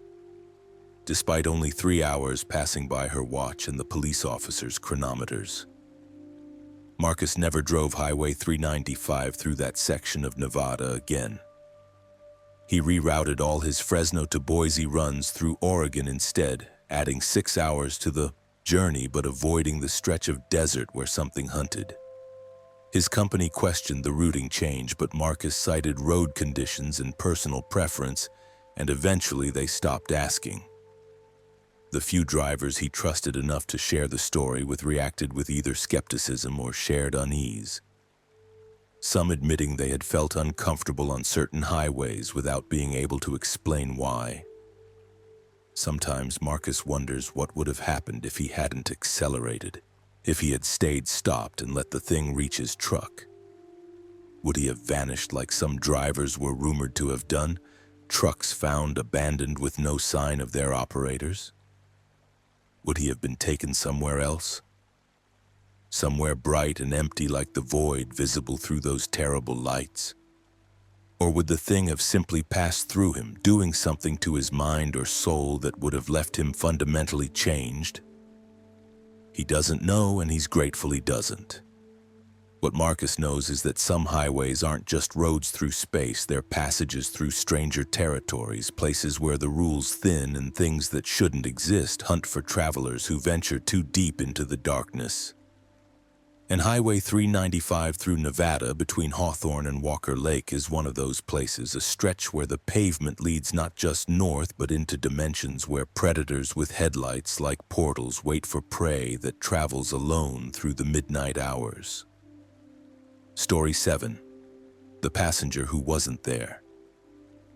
Daniel Kim had been driving long-haul routes for 13 years, building a reputation for reliability and professionalism throughout the freight industry.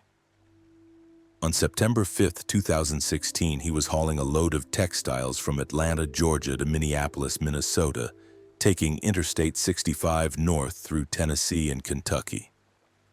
His truck was a 2014 Volvo VNL 780 with a comfortable sleeper cab and all the amenities that made long-distance driving bearable. The night was warm, temperatures in the mid-70s with clear skies and excellent visibility. Daniel had left Atlanta around 8 p.m., planning to drive through the night and stop for his mandatory rest break somewhere in Indiana the following morning. He was running ahead of schedule, having made excellent time through Georgia and into Tennessee. Traffic was light, mostly other commercial vehicles traveling the overnight shift. His CB radio played quiet conversations between drivers, the familiar, comfortable chatter that made the lonely hours pass more easily. Around 1:15 a.m., as Daniel approached the Tennessee-Kentucky border near the city of Franklin, he saw someone standing on the shoulder of the highway, waving frantically for help.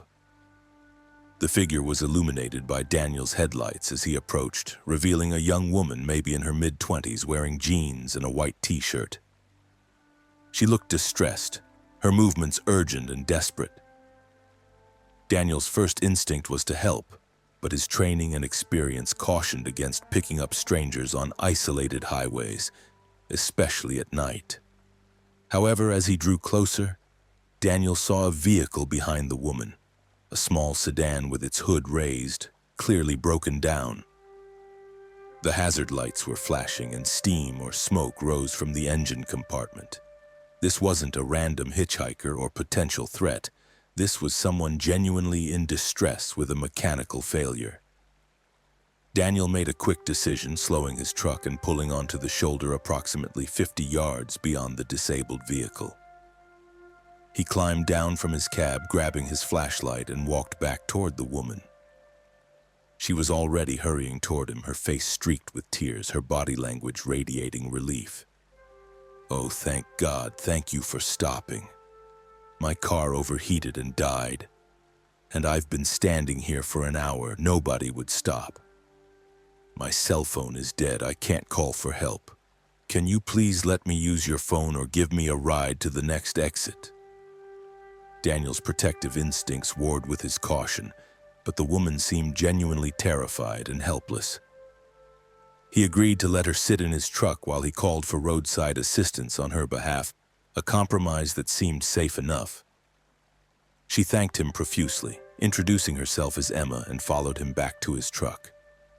Daniel opened the passenger door and helped her up into the cab, then walked around to the driver's side and climbed in.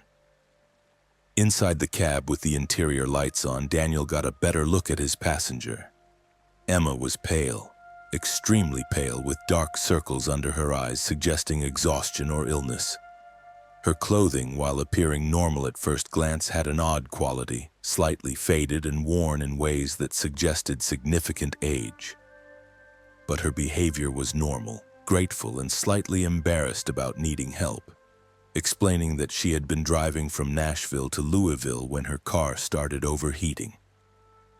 Daniel called for roadside assistance, providing Emma's location and the description of her vehicle. The dispatcher confirmed that a tow truck would arrive within 45 minutes. Emma thanked him again, settling into the passenger seat with visible relief. Daniel explained that he could wait with her until the tow truck arrived, or if she preferred, he could give her a ride to the next exit where there was a gas station with food and bathrooms, and the tow truck could meet her there.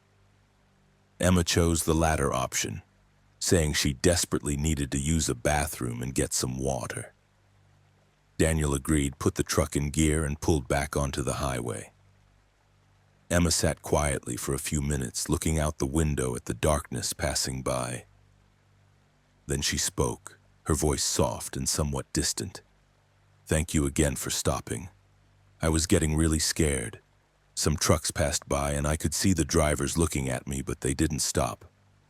I thought I'd be stuck there all night." Daniel made a sympathetic sound, keeping his attention on the road. "It's dangerous to pick up strangers, unfortunately. A lot of drivers have had bad experiences or heard stories that make them cautious. But I could see you had a legitimate breakdown, so I figured it was safe to help." Emma nodded, then said something that made Daniel's skin prickle. "I hope I didn't make a mistake staying with the car so long. My boyfriend told me if I ever broke down I should stay with the vehicle. But that was before things changed." Daniel glanced at her, noting the odd phrasing. Before what changed? Emma's expression was strange, confused, and sad simultaneously. "I'm not sure, actually. It's hard to remember. Things have been weird since the accident, I think." "Did I mention an accident?" Daniel's hands tightened on the steering wheel. "No, you said your car overheated. Was there an accident too?" Emma's face scrunched in concentration, like she was trying to recall something just beyond her grasp. "I think so. There was definitely something. Smoke or fire, maybe? And someone screaming. Was that me screaming? I feel like I should remember this better." A cold weight settled in Daniel's stomach as he listened to Emma's disjointed recollections. Something was very wrong with this situation. Wrong in ways that went beyond a simple breakdown. He tried a different approach. "Emma, what's your last name and who should I contact to let them know you're okay? Your boyfriend, family?" Emma's eyes widened slightly, panic flickering across her features. "My last name is... it's..." She trailed off, her mouth working but no sound emerging. "I can't remember. Why can't I remember my own last name and my boyfriend? His name was... Tears started flowing down her pale cheeks, frustration and fear mixing in her expression. Daniel's mind raced through possibilities. Head injury from an accident, amnesia, some kind of psychological break. He tried to remain calm, speaking gently. "It's okay, Emma. We're almost to the exit. There's a gas station there. We can get you some water and food. Maybe that will help you remember, and if needed, we can call an ambulance to have you checked out." Emma nodded, wiping at her tears with the back of her hand. Daniel noticed her skin looked odd in the dashboard lights, almost translucent, veins visible beneath the surface in ways that didn't seem normal. But he attributed it to the lighting and his own growing anxiety about the situation. The exit appeared ahead, and Daniel guided his truck down the ramp toward the gas station visible at the intersection. As they pulled into the brightly lit parking area, Emma suddenly gasped, staring at her hands. "Why can I see through my fingers, Daniel? Why can I see through my hands?" Daniel looked over and felt his heart stop. Emma's hands were becoming transparent, literally transparent, her bones and tendons visible through increasingly see-through skin. As he watched in horror, the transparency spread up her arms across her torso, revealing internal organs briefly before even those faded into nothingness. "What's happening to me?" Emma's voice was terrified, rising in pitch toward a scream. "I can see the seat through my body. I'm disappearing. Why am I disappearing?" Daniel couldn't speak, couldn't process what he was witnessing. Emma's entire body was fading, becoming translucent, then transparent, then simply absent. Within 30 seconds, the passenger seat was empty. No trace of Emma remaining except the faint impression in the fabric where she had been sitting and a lingering cold spot in the air. Daniel sat frozen, his mind refusing to accept what had just happened. A person didn't just fade into nothingness. That violated every law of physics and biology and reality itself. He reached over and touched the passenger seat, feeling residual cold like the fabric had been refrigerated. The impression Emma had left was real, physical, proving she had been there, had existed, had occupied space and mass in the truck. His phone rang, startling him badly. The roadside assistance dispatcher was calling back. "Mr. Kim, I need to clarify something about the assistance call you placed. We sent a tow truck to the location you specified on Interstate 65 near Franklin, Tennessee. The driver reports there's no vehicle at that location, no disabled sedan, no signs of any breakdown. Can you confirm the exact location?" Daniel's voice came out hoarse and strained. "I saw it. There was a white sedan with its hood up, hazard lights flashing. The woman was standing right next to it. I stopped and picked her up and—" He trailed off, unable to explain what had just happened. The dispatcher sounded concerned. "Sir, are you feeling all right? Do you need us to send emergency services to your location?" Daniel gave them his current position at the gas station and confirmed he was safe but shaken. He ended the call and sat there, trying to steady his breathing. After a few minutes, he climbed down from the cab and went into the gas station. The attendant, an older woman with graying hair, greeted him normally. "Evening, driver. What can I get for you?" Daniel hesitated, then described what had happened, leaving out the supernatural conclusion. "Did you see me pull in with a passenger? A young woman in a white t-shirt?" The attendant shook her head, looking at him with mild concern. "No, honey, I saw you pull in alone. Watched you park because we don't get many big rigs at this hour, just you in the cab." Daniel bought coffee he didn't want and returned to his truck. He sat in the cab, staring at the passenger seat, trying to rationalize what had happened. Hallucination? Some kind of exhaustion-induced vision? But the physical evidence contradicted that. The impression in the seat, the cold air, the roadside assistance call he had placed for a vehicle that hadn't existed. He checked his phone's call log, confirming he had made the call at 1:23 a.m. So something had happened, some experience real enough that he had called for help on behalf of what he perceived as a stranded motorist. Daniel searched online for information about Highway 65 near Franklin, Tennessee, specifically looking for accidents or deaths. What he found made his blood run cold. On September 5, 2008, exactly 8 years prior to this night, a woman named Emma Cartwright had died in a single-vehicle accident on Interstate 65 near the Tennessee-Kentucky border. Her car had overheated, she had pulled over, and while she was standing on the shoulder trying to call for help, another vehicle had lost control and struck her. She died instantly, thrown into the underbrush off the highway. Her car had been found with the hood up, hazard lights still flashing. The accident report included a photo of Emma Cartwright. Daniel stared at the image on his phone screen, feeling reality tilt and blur around him. The face looking back at him from the photo was identical to the woman who had sat in his passenger seat, the woman who had faded into nothingness while he watched. Emma Cartwright, dead for 8 years, repeating the same night over and over, breaking down, desperately flagging for help, never remembering she was already gone. Daniel drove to a rest area 10 miles north and parked, unable to continue his route until he had processed what had happened. He spent the rest of the night in his sleeper cab, lights on, doors locked, trying to understand. Had he encountered a ghost, some kind of temporal echo? A manifestation of Emma Cartwright's final desperate attempt to save herself, playing out annually on the anniversary of her death? He reported what happened to no one, knowing how insane it would sound, how quickly he would be referred for psychological evaluation or dismissed as unstable. But Daniel Kim knew what he had experienced was real as the steering wheel beneath his hands or the pavement beneath his tires. Emma Cartwright had sat in his truck, physical and solid, before dissolving into nothing as whatever force allowed her temporary return ran out. Daniel continued trucking, but he never drove Interstate 65 through that section of Tennessee on September 5th again, always adjusting his schedule to avoid being on that highway on that date.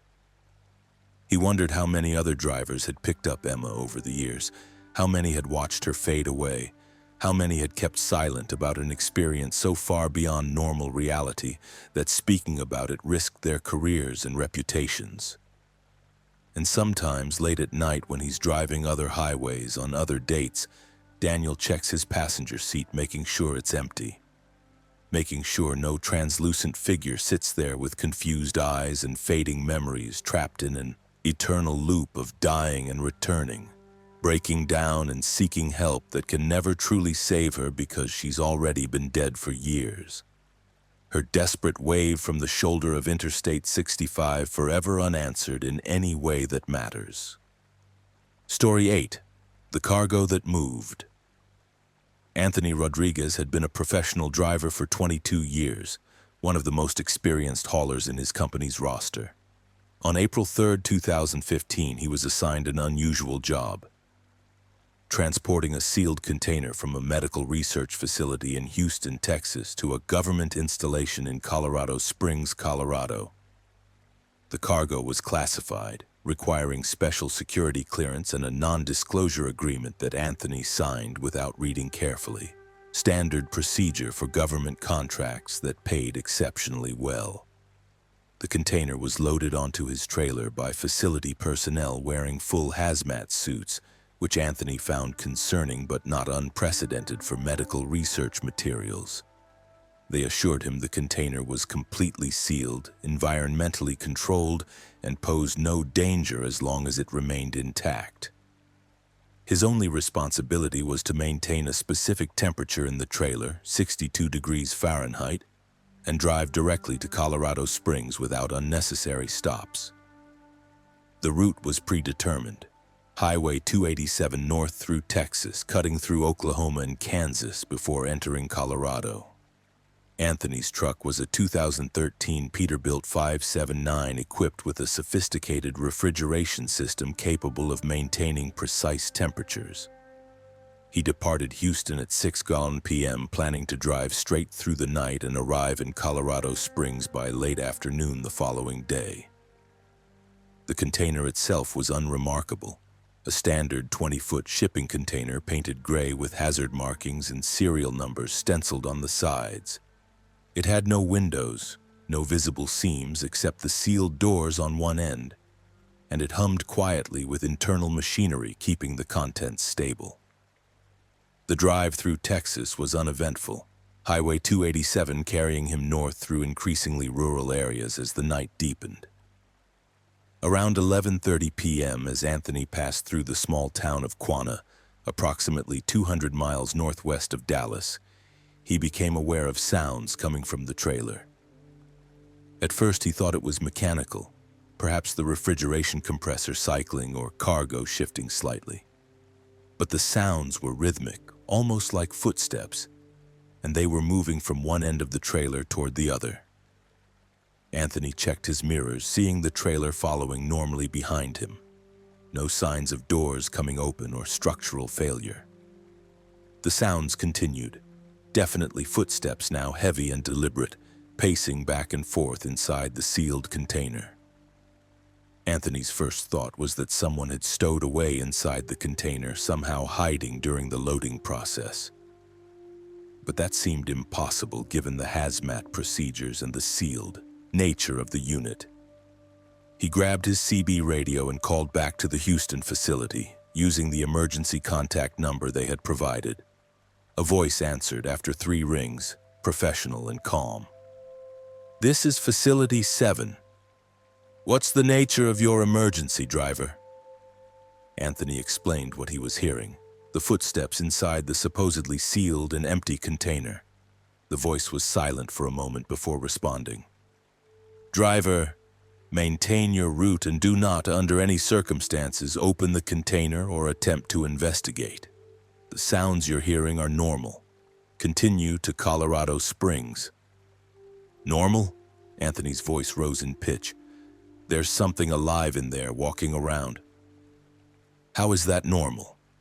The voice remained infuriatingly calm. The cargo is secure and contained. The sounds are expected and do not indicate any danger to you. Maintain your route. Do not stop. Do not open the container. Understood?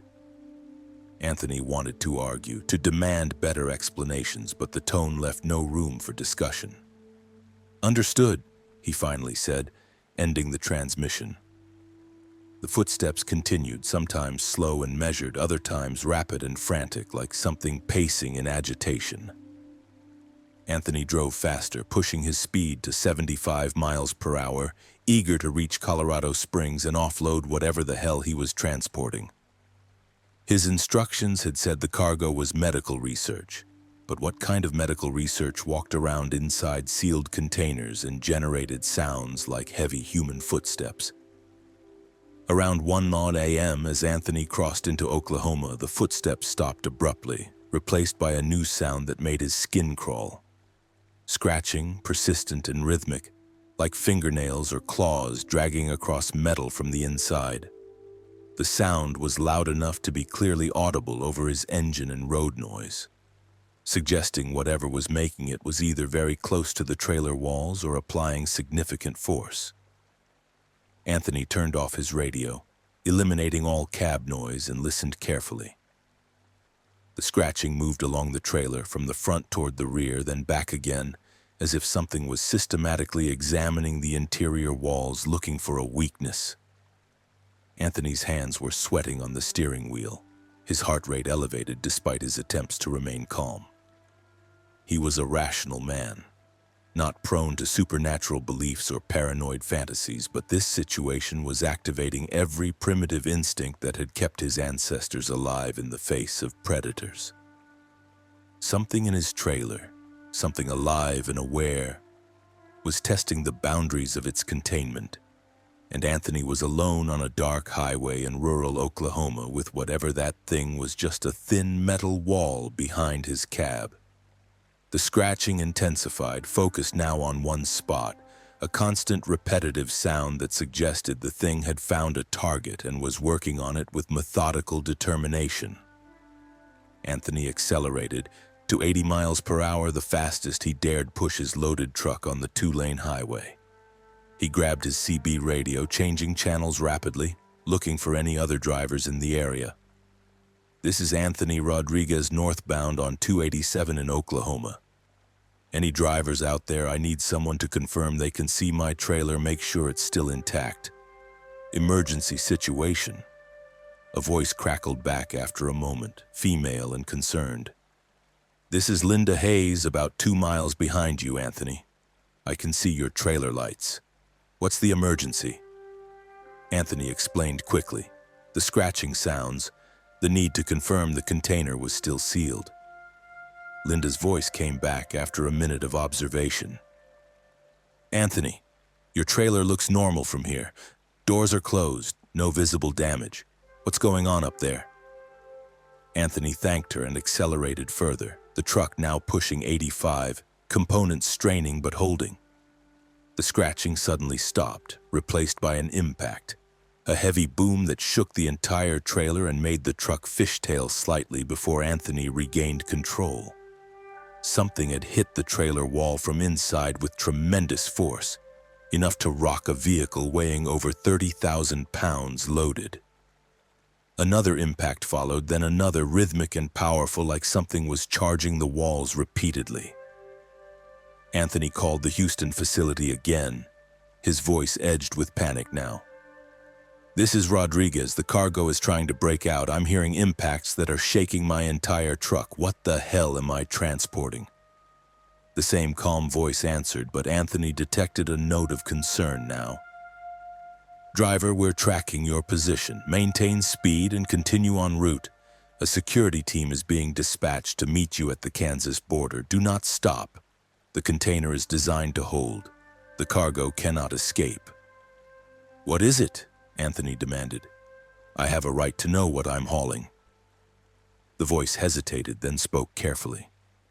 It's a medical test subject. Human origin but significantly modified. Extremely strong and aggressive.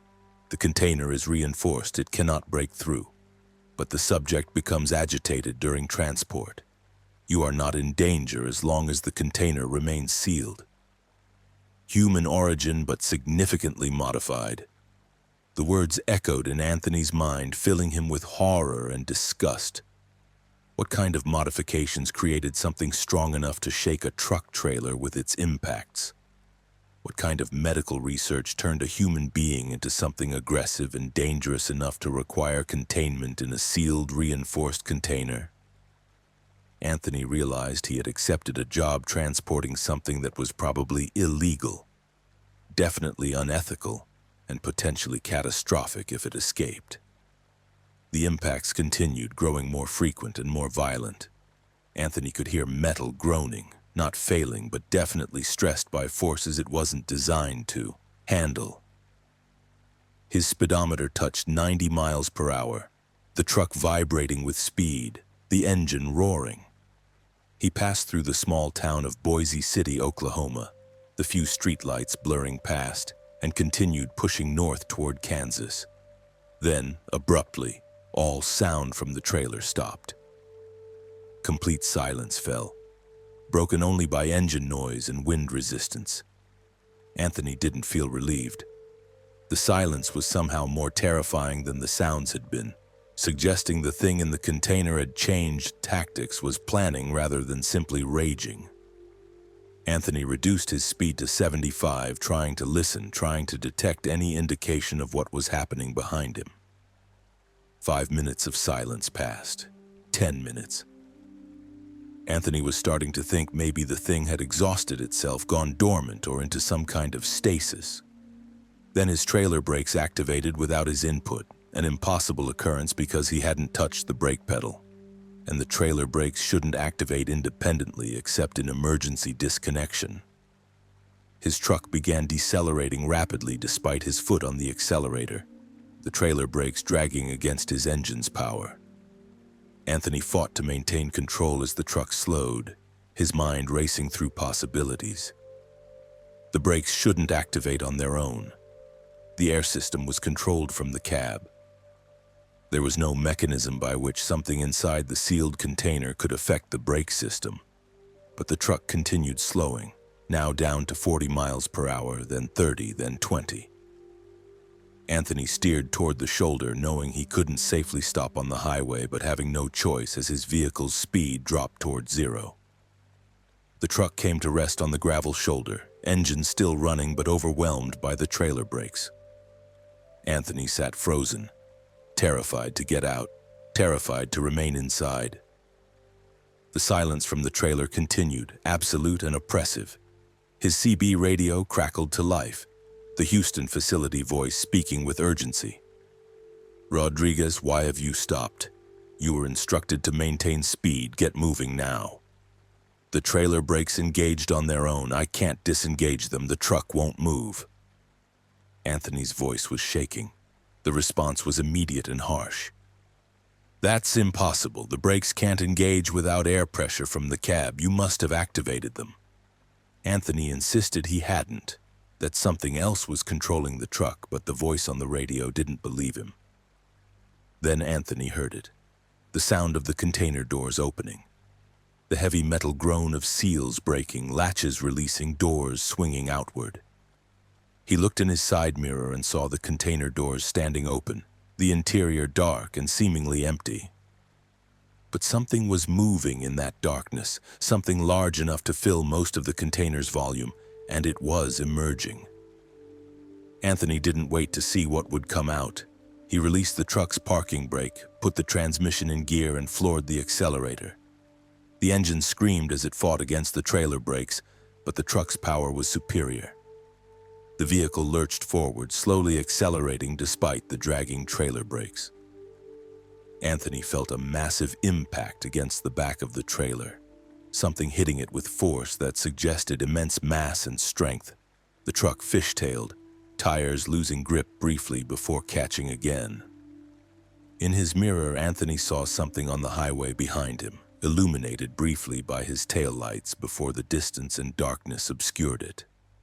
Tall, impossible tall, maybe 10 or 12 feet, with a humanoid shape but proportions that were stretched and wrong.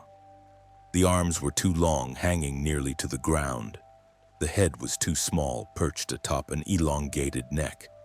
And even from a distance, even in the brief glimpse before darkness reclaimed it, Anthony could see that its skin was wrong, smooth and grayish and covered with what looked like surgical scars. Anthony drove, pushing the truck despite the dragging brakes, putting distance between himself and whatever he had released. After 2 miles, the trailer brakes suddenly released, disengaging as mysteriously as they had activated. Anthony's speed climbed rapidly back to 80 miles per hour, then 90, then 95. He didn't slow down. He didn't look back. He just drove, his entire body shaking with adrenaline and terror. He called the Houston facility one more time. "The container is open. The cargo escaped. I don't know what the hell you created, but it's loose on Highway 287 in Oklahoma near the Kansas border. Send your security team there, not to me. I'm not stopping until I reach Colorado Springs, and when I get there, you can take your truck and your trailer. And I never want to work for you again." The voice on the radio was no longer calm. "You opened the container. You were specifically instructed not to open it. This is your fault." Anthony's response was sharp with anger. "I didn't open anything. It opened itself. Your cargo sabotaged my brakes and released itself. Whatever that thing is, it's smarter than you thought, stronger than your container could hold, and it's your responsibility now." Anthony reached Colorado Springs 11 hours later, having driven straight through without stopping for anything.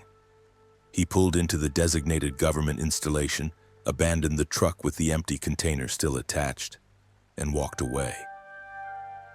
He refused to provide a statement beyond the basic facts, refused to answer detailed questions about what he had seen, and quit his job 3 days later. The government officials tried to convince him to sign additional non-disclosure agreements, but Anthony refused until they threatened legal action. Even then, he signed with full intention of ignoring the agreement if necessary. Whatever he had transported, whatever had escaped onto that Oklahoma highway, was too dangerous to protect with secrecy. But he also knew no one would believe him if he spoke publicly. A genetically modified human subject that could sabotage a truck's brake system and tear open a reinforced shipping container. It sounded like science fiction or paranoid delusion. Anthony never learned what happened to the thing he released. He checked news reports from Oklahoma for weeks, looking for stories of attacks or sightings of something strange, but found nothing. Either the security team had recaptured it, or it had vanished into the rural areas, or news of its existence was being suppressed effectively. Anthony didn't know which possibility disturbed him more. What he did know was that he would never accept another classified cargo job, never transport something sealed without knowing exactly what it contained, never trust assurances from research facilities or government installations that cargo was safe and contained, because he had learned the hard way that humans created things they couldn't control. Modified biology in ways that produced horrors and then expected working people to transport those horrors across the country without understanding the risks they were accepting. And sometimes late at night, Anthony thinks about that thing walking the Oklahoma highways, a human origin but significantly modified, and he wonders how many others like it exist. Products of research that violates ethics and nature, waiting in sealed containers or hidden facilities to escape into the world where people like him might encounter them on lonely roads when the night is deep and help is impossibly far away. Story 9. The Bridge That Doesn't Cross. Patricia Wu had been a commercial driver for 14 years, specializing in refrigerated transport of food products across the Midwest. On December 17, 2013, she was hauling a load of frozen goods from Omaha, Nebraska to Des Moines, Iowa, a relatively short haul she had made dozens of times before. Her truck was a 2011 Freightliner Cascadia with a reliable refrigeration unit and 425,000 miles on the odometer. The night was bitterly cold, temperatures in the single digits with light snow falling that created a thin white layer on the road surface. Patricia had left Omaha around 9:01 p.m., planning to reach Des Moines by midnight and check into a hotel for the required rest period before making her morning delivery. She was running Highway 6 east through Nebraska, a route she preferred over the more congested Interstate 80. The highway was quiet, very little traffic moving on a Tuesday night in the middle of December. Her heater ran at full blast, fighting the brutal cold outside, and her windshield wipers moved periodically to clear accumulated snow. Around 10:45 p.m., as Patricia approached the Platte River, she saw a bridge ahead, illuminated by her headlights and the truck's LED light bar. The bridge was old, constructed of steel girders and wooden planking, the kind of structure common in rural areas that dated from the 1940s or 1950s. Warning signs flanked the approach: bridge load, limit 15 tons, and narrow bridge ahead. Patricia's truck, fully loaded, weighed approximately 18 tons over the bridge's rated capacity. Patricia frowned, confused by the bridge's presence. She knew this route intimately, having driven it at least 50 times, and she didn't remember any narrow old bridges crossing the Platte River. The usual crossing was a modern concrete bridge capable of handling any commercial traffic, located approximately 5 miles east of her current position. Yet here was an old bridge, directly in her path with signage that indicated it was the official route. She slowed the truck to a stop approximately 100 yards from the bridge approach, trying to reconcile what she was seeing with her memory of the route. Her GPS unit showed Highway 6 continuing straight ahead, no indication of an alternate route or detour. The map displayed the river crossing as a standard highway bridge, not the antiquated structure before her. Patricia checked her odometer and mile markers, confirming she was exactly where she thought she was, but the bridge was wrong, completely inconsistent with the infrastructure that should have been present. Patricia grabbed her CB radio, calling out to any other drivers in the area. "This is Patricia Wu on Highway 6 eastbound near the Platte River. Is anybody familiar with an old steel bridge at this location? My maps show a modern crossing, but I'm looking at something that seems way too old and narrow." Static answered her, no voices responding despite Channel 19 usually being active even in rural areas. She tried her cell phone, intending to call her dispatcher for guidance. No signal, despite the fact that she had been connected to a network continuously since leaving Omaha. The phone showed no service where the carrier bars should have been, impossible given the relatively populated nature of this part of Nebraska. Patricia felt the first stirrings of unease, a sense that something about this situation was fundamentally off. She considered turning around, backtracking to find an alternate crossing, but the narrow 2-lane highway made turning a fully loaded semi extremely difficult, requiring multiple point turns that could take 20 minutes and leave her blocking the road. The bridge was the obvious way forward, but the weight limit signs clearly indicated her truck was too heavy. Crossing could result in structural failure, potentially sending her truck plunging into the frigid river below. As Patricia debated her options, she noticed something else strange about the bridge. It was completely clear of snow, despite the fact that snow had been falling continuously for the past hour. The road surface, the wooden planking, the steel girders, all were clean and dry. No accumulation visible. The surrounding highway was covered in the same thin layer of white that coated everything else, but the bridge itself was bare. That made no meteorological sense unless the bridge was significantly warmer than ambient temperature, which seemed unlikely for a metal and wood structure in single-digit weather. Patricia decided to proceed slowly, hoping the weight limit signs were overly conservative, as they sometimes were on older bridges. She released her air brakes, shifted into low gear, and eased the truck forward at walking pace. The approach to the bridge was smooth, the transition from asphalt to wooden planking barely noticeable. Her wheels rumbled onto the bridge surface, the sound changing to a deeper hollow note as the truck's weight loaded the structure. Halfway across the bridge, approximately 60 feet from either end, Patricia realized something was very wrong. She should have been able to see the far bank by now, the eastern shore of the Platte River where the highway continued. But instead of approaching the far side, the bridge seemed to extend indefinitely into darkness, receding ahead of her no matter how far she drove. Patricia checked her speedometer, 5 miles per hour, consistent and steady. She checked her odometer, advancing normally, showing distance traveled. But the end of the bridge wasn't getting closer. Patricia drove for what felt like 10 minutes, her speedometer never varying from 5 miles per hour, which meant she should have covered almost a mile. The Platte River at this location was maybe 300 feet wide at most, and the bridge should have been proportionate to that span. Yet she was still on the bridge, wooden planks continuing beneath her wheels, steel girders passing in her peripheral vision, the darkness ahead remaining impenetrably deep. Patricia stopped the truck, setting the parking brake, and climbed down from the cab with her flashlight.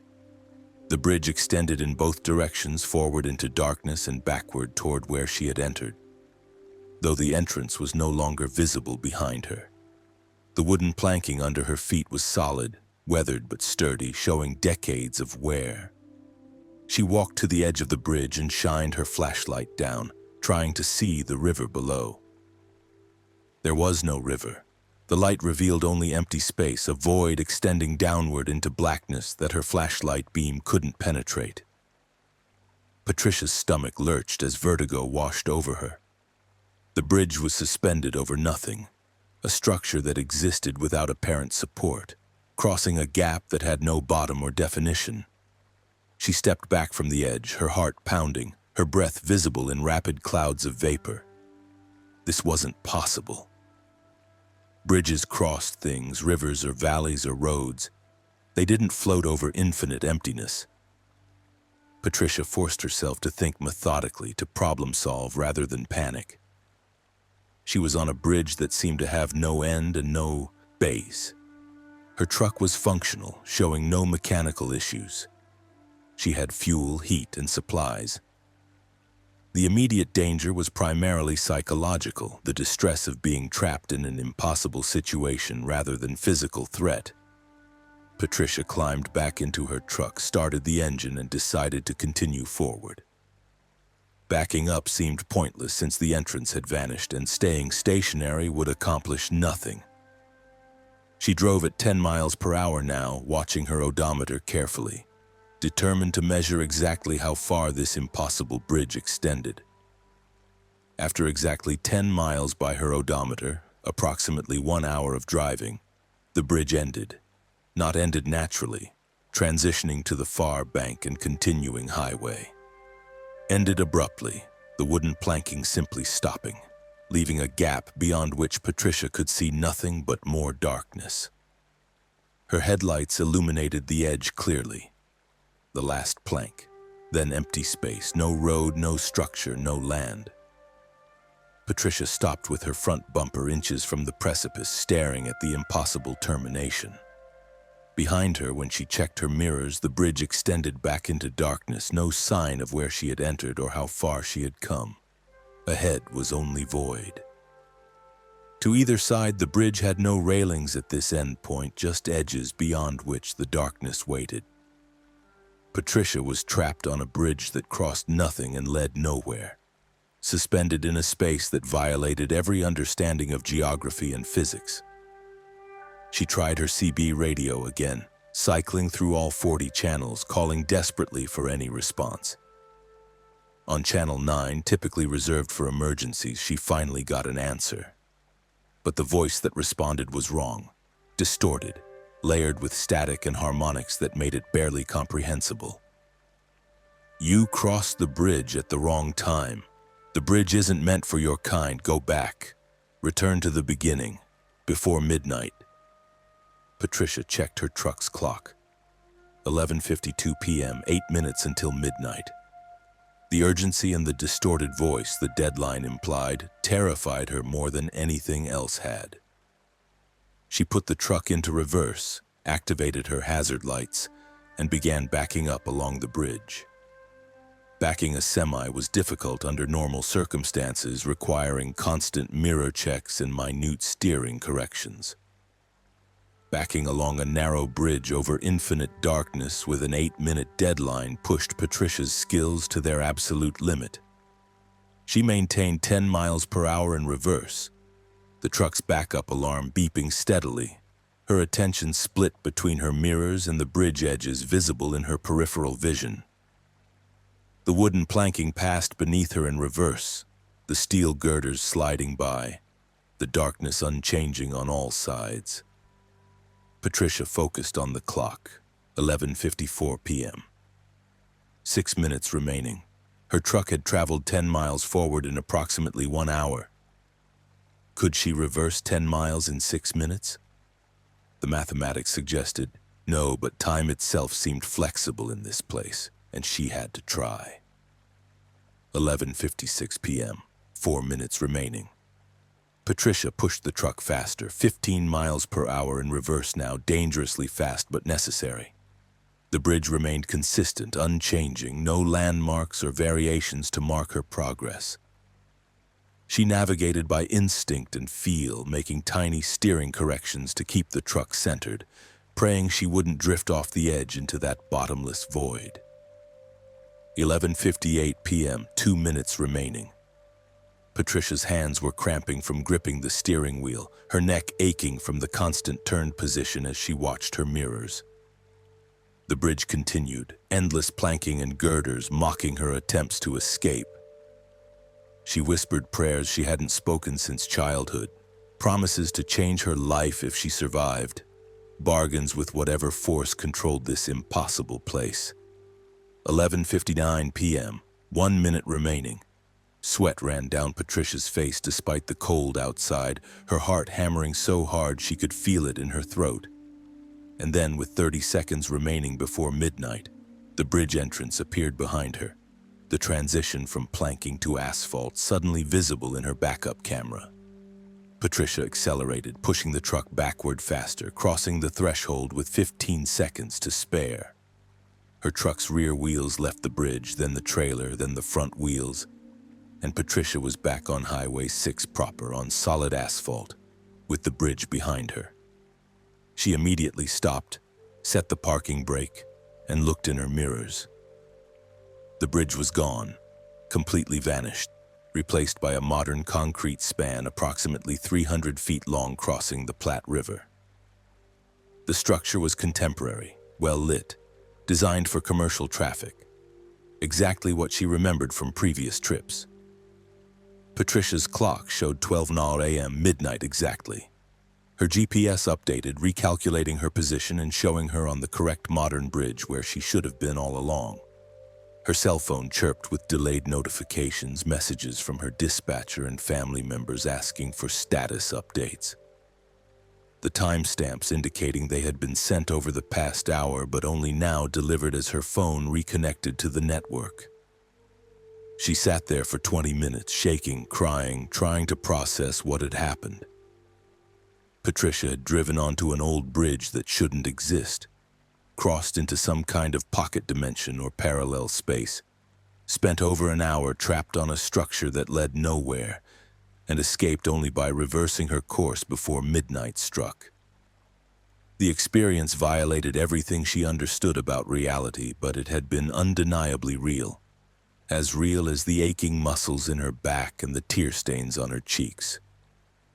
Patricia eventually continued her journey to Des Moines, arriving nearly 2 hours late but alive and sane, though her definition of sanity had become significantly more flexible. She completed her delivery the next morning and returned to Omaha, but she filed a report with her company describing a detour due to unclear signage, leaving out the supernatural elements. Who would believe her if she told the truth? A bridge that crossed nothing and led nowhere, existing only between 11 p.m. and midnight on certain nights for reasons she couldn't begin to guess. Patricia researched the area later, looking for historical records of bridges along Highway 6 near the Platte River. She found references to an old steel bridge that had been demolished in 1967, replaced by the modern span that currently stood. The old bridge had been the site of a fatal accident on December 17, 1952, exactly 61 years before Patricia's experience. A truck carrying Christmas gifts for an orphanage had attempted to cross during a blizzard, the weight proving too much for the aging structure. The bridge had collapsed, sending the truck and driver into the frigid river below. The driver, a woman named Helen Armstrong, had drowned before rescue could arrive. December 17, 1952. December 17, 2013, 61 years separating two women driving trucks across the same bridge on the same night. Patricia wondered if Helen Armstrong's ghost somehow maintained the old bridge in a state of quantum superposition, existing and not existing simultaneously, catching travelers who happened to cross at the wrong time and trapping them in the same fate that had claimed her. Patricia wondered how many other drivers had encountered the Phantom Bridge, and how many had failed to escape before midnight, remaining trapped on that endless span forever. Patricia Wu never drove Highway 6 on December 17th again, always arranging her schedule to avoid that date and location. She transferred eventually to daytime routes, refusing all overnight assignments, unable to shake the memory of that bridge suspended over nothing, leading nowhere, existing outside normal space and time. And every year on December 17th, Patricia thinks about Helen Armstrong drowning in the Platte River in 1952. And she wonders if that endless bridge is Helen's way of warning other women drivers about the dangers of the road, or if it's something darker. Helen's eternal attempt to find someone to share her fate, to drag another soul into the void where she has been trapped for decades, driving an endless bridge that crosses everything and nothing, forever approaching midnight but never quite reaching dawn. Story 10. The Way Station Loop. Christopher Allen had been driving commercial trucks for 18 years, maintaining a spotless safety record and earning multiple awards for excellence from his company. On May 28, 2022, he was hauling construction equipment from Phoenix, Arizona to Salt Lake City, Utah. Taking Interstate 15 north through Arizona, Nevada, and into Utah. His truck was a 2020 Kenworth T680 with every modern safety feature available, including collision avoidance, lane departure warnings, and advanced GPS navigation. The day had been hot, temperatures over 105 degrees, but evening brought cooler air as Christopher crossed into Nevada around 8 p.m. The route was straightforward, Interstate 15 being a major north-south corridor with excellent road conditions and regular services. Christopher planned to stop at the Mesquite, Nevada way station to verify his cargo documentation was correct, then continue to a rest area in Utah for his mandatory sleep break. The sun was setting as he approached the way station, painting the desert landscape in shades of orange and purple, the temperature finally dropping below 90 degrees. The way station appeared ahead, standard design with multiple lanes for trucks to enter and cross the scales. A large electronic sign displayed "All trucks must enter," which was routine. Christopher activated his turn signal, reduced speed, and guided his truck onto the entrance ramp. Several other trucks were ahead of him, a short line moving through the facility at the typical slow pace as each vehicle was weighed and inspected. Everything appeared completely normal.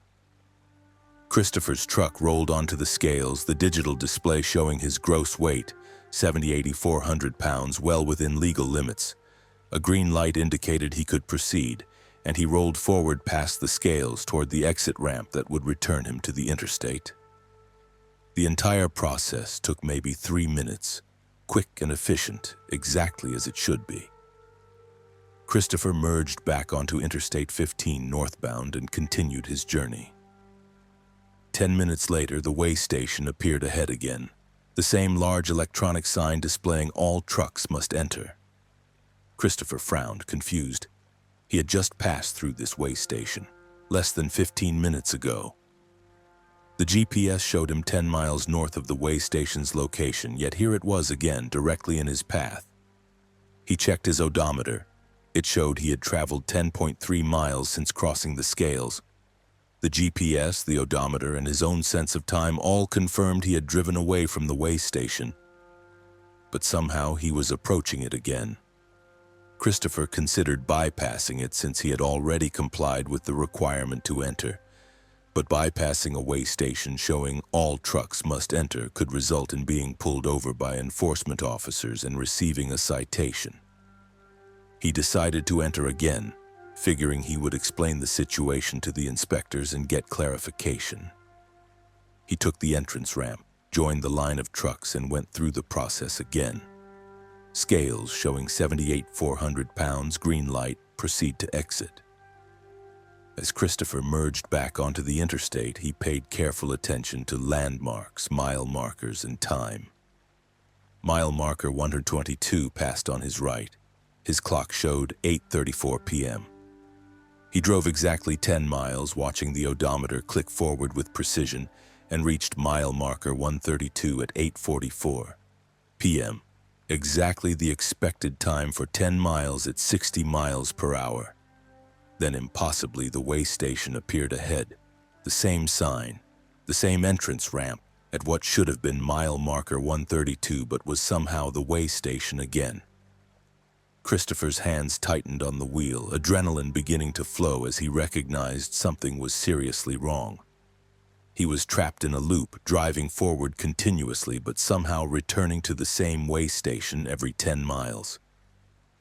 The geography made no sense. The interstate didn't curve back on itself.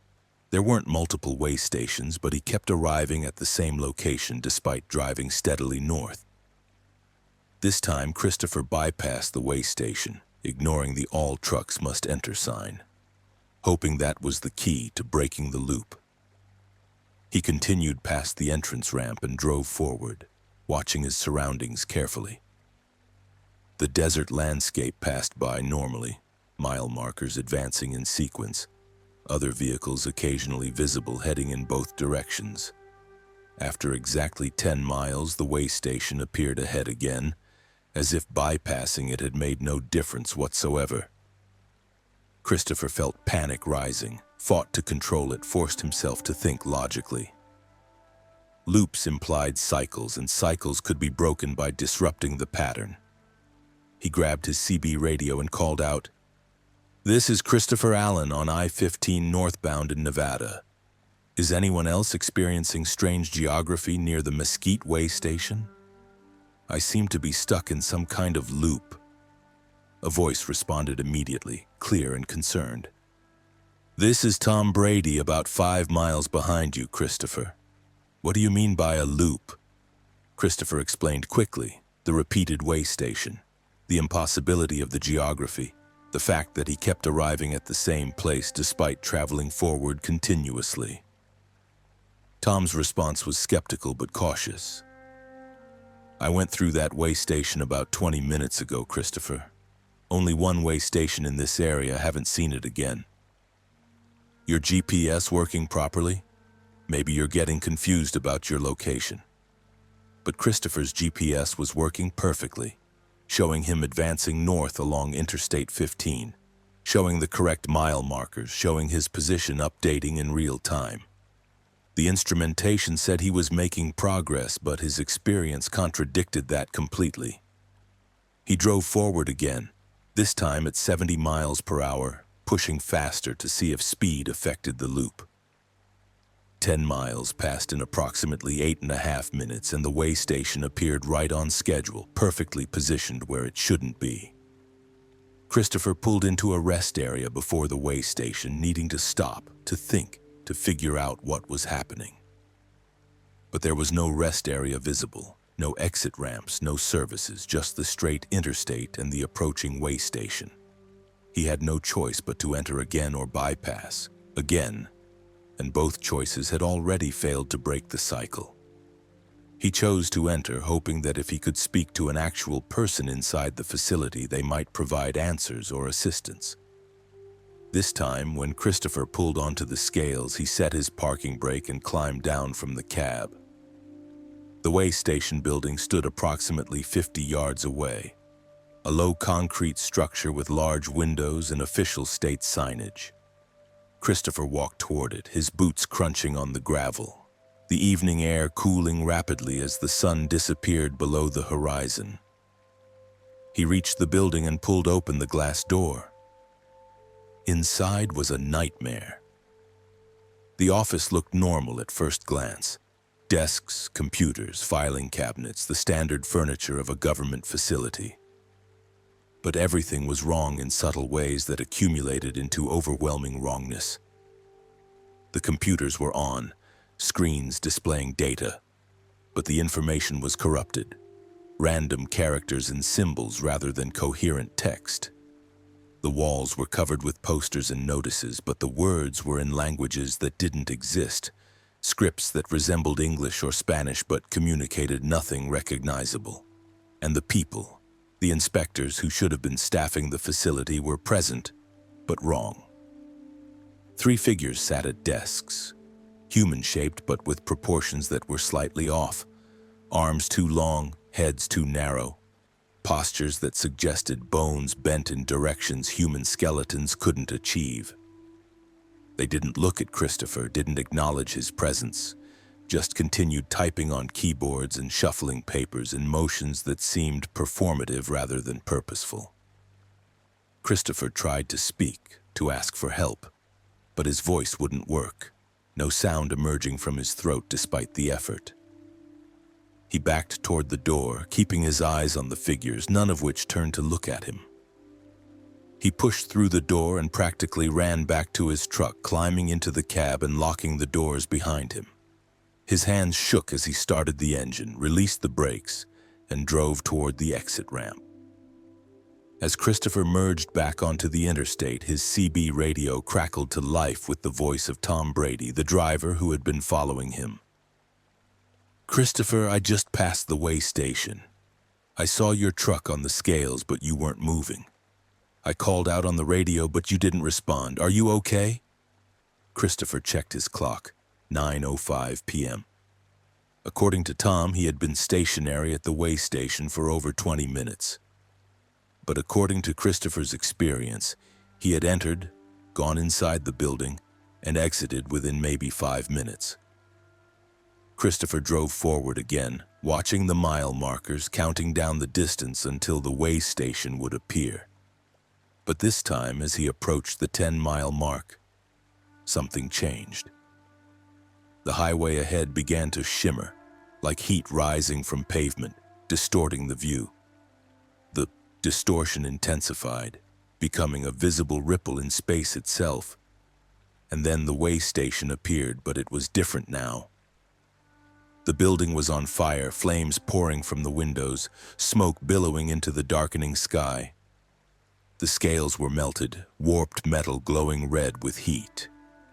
Christopher slowed to a crawl, staring at the burning facility. Other trucks in the line ahead of him were driving straight into the flames, disappearing into the fire without slowing, without reacting, as if they couldn't see the destruction. Christopher hit his brakes, stopping completely, refusing to follow them into the inferno. The truck immediately ahead of him, a blue Volvo, rolled directly into the burning building and vanished, consumed by flames that left no trace of the vehicle. The CB radio erupted with static, then a voice came through, distorted and layered with harmonics. "You're not supposed to stop, you're supposed to keep going. The loop requires participation. Enter the station, be processed. Exit and repeat. Why did you stop?" Christopher's voice finally worked, raw with fear. "What is this? What's happening? Let me out of this loop."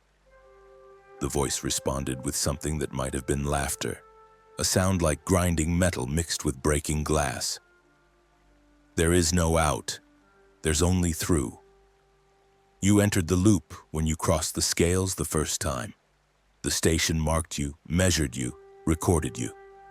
Now you're part of the cycle. Drive forward, enter the station, be processed. The fire is just transition, it doesn't hurt. It just changes you into something that belongs here. Christopher threw his truck into reverse, backing up along the interstate, ignoring traffic laws and safety protocols. He backed up for a mile, 2 miles, 3 miles, his eyes fixed on his mirrors, his truck weaving dangerously. Then he spun the wheel hard, jackknifing his trailer across both lanes of the interstate, and climbed down from the cab. If his truck couldn't escape the loop, maybe he could on foot. Christopher ran into the desert, leaving the highway behind, stumbling over rocks and brush in the darkness.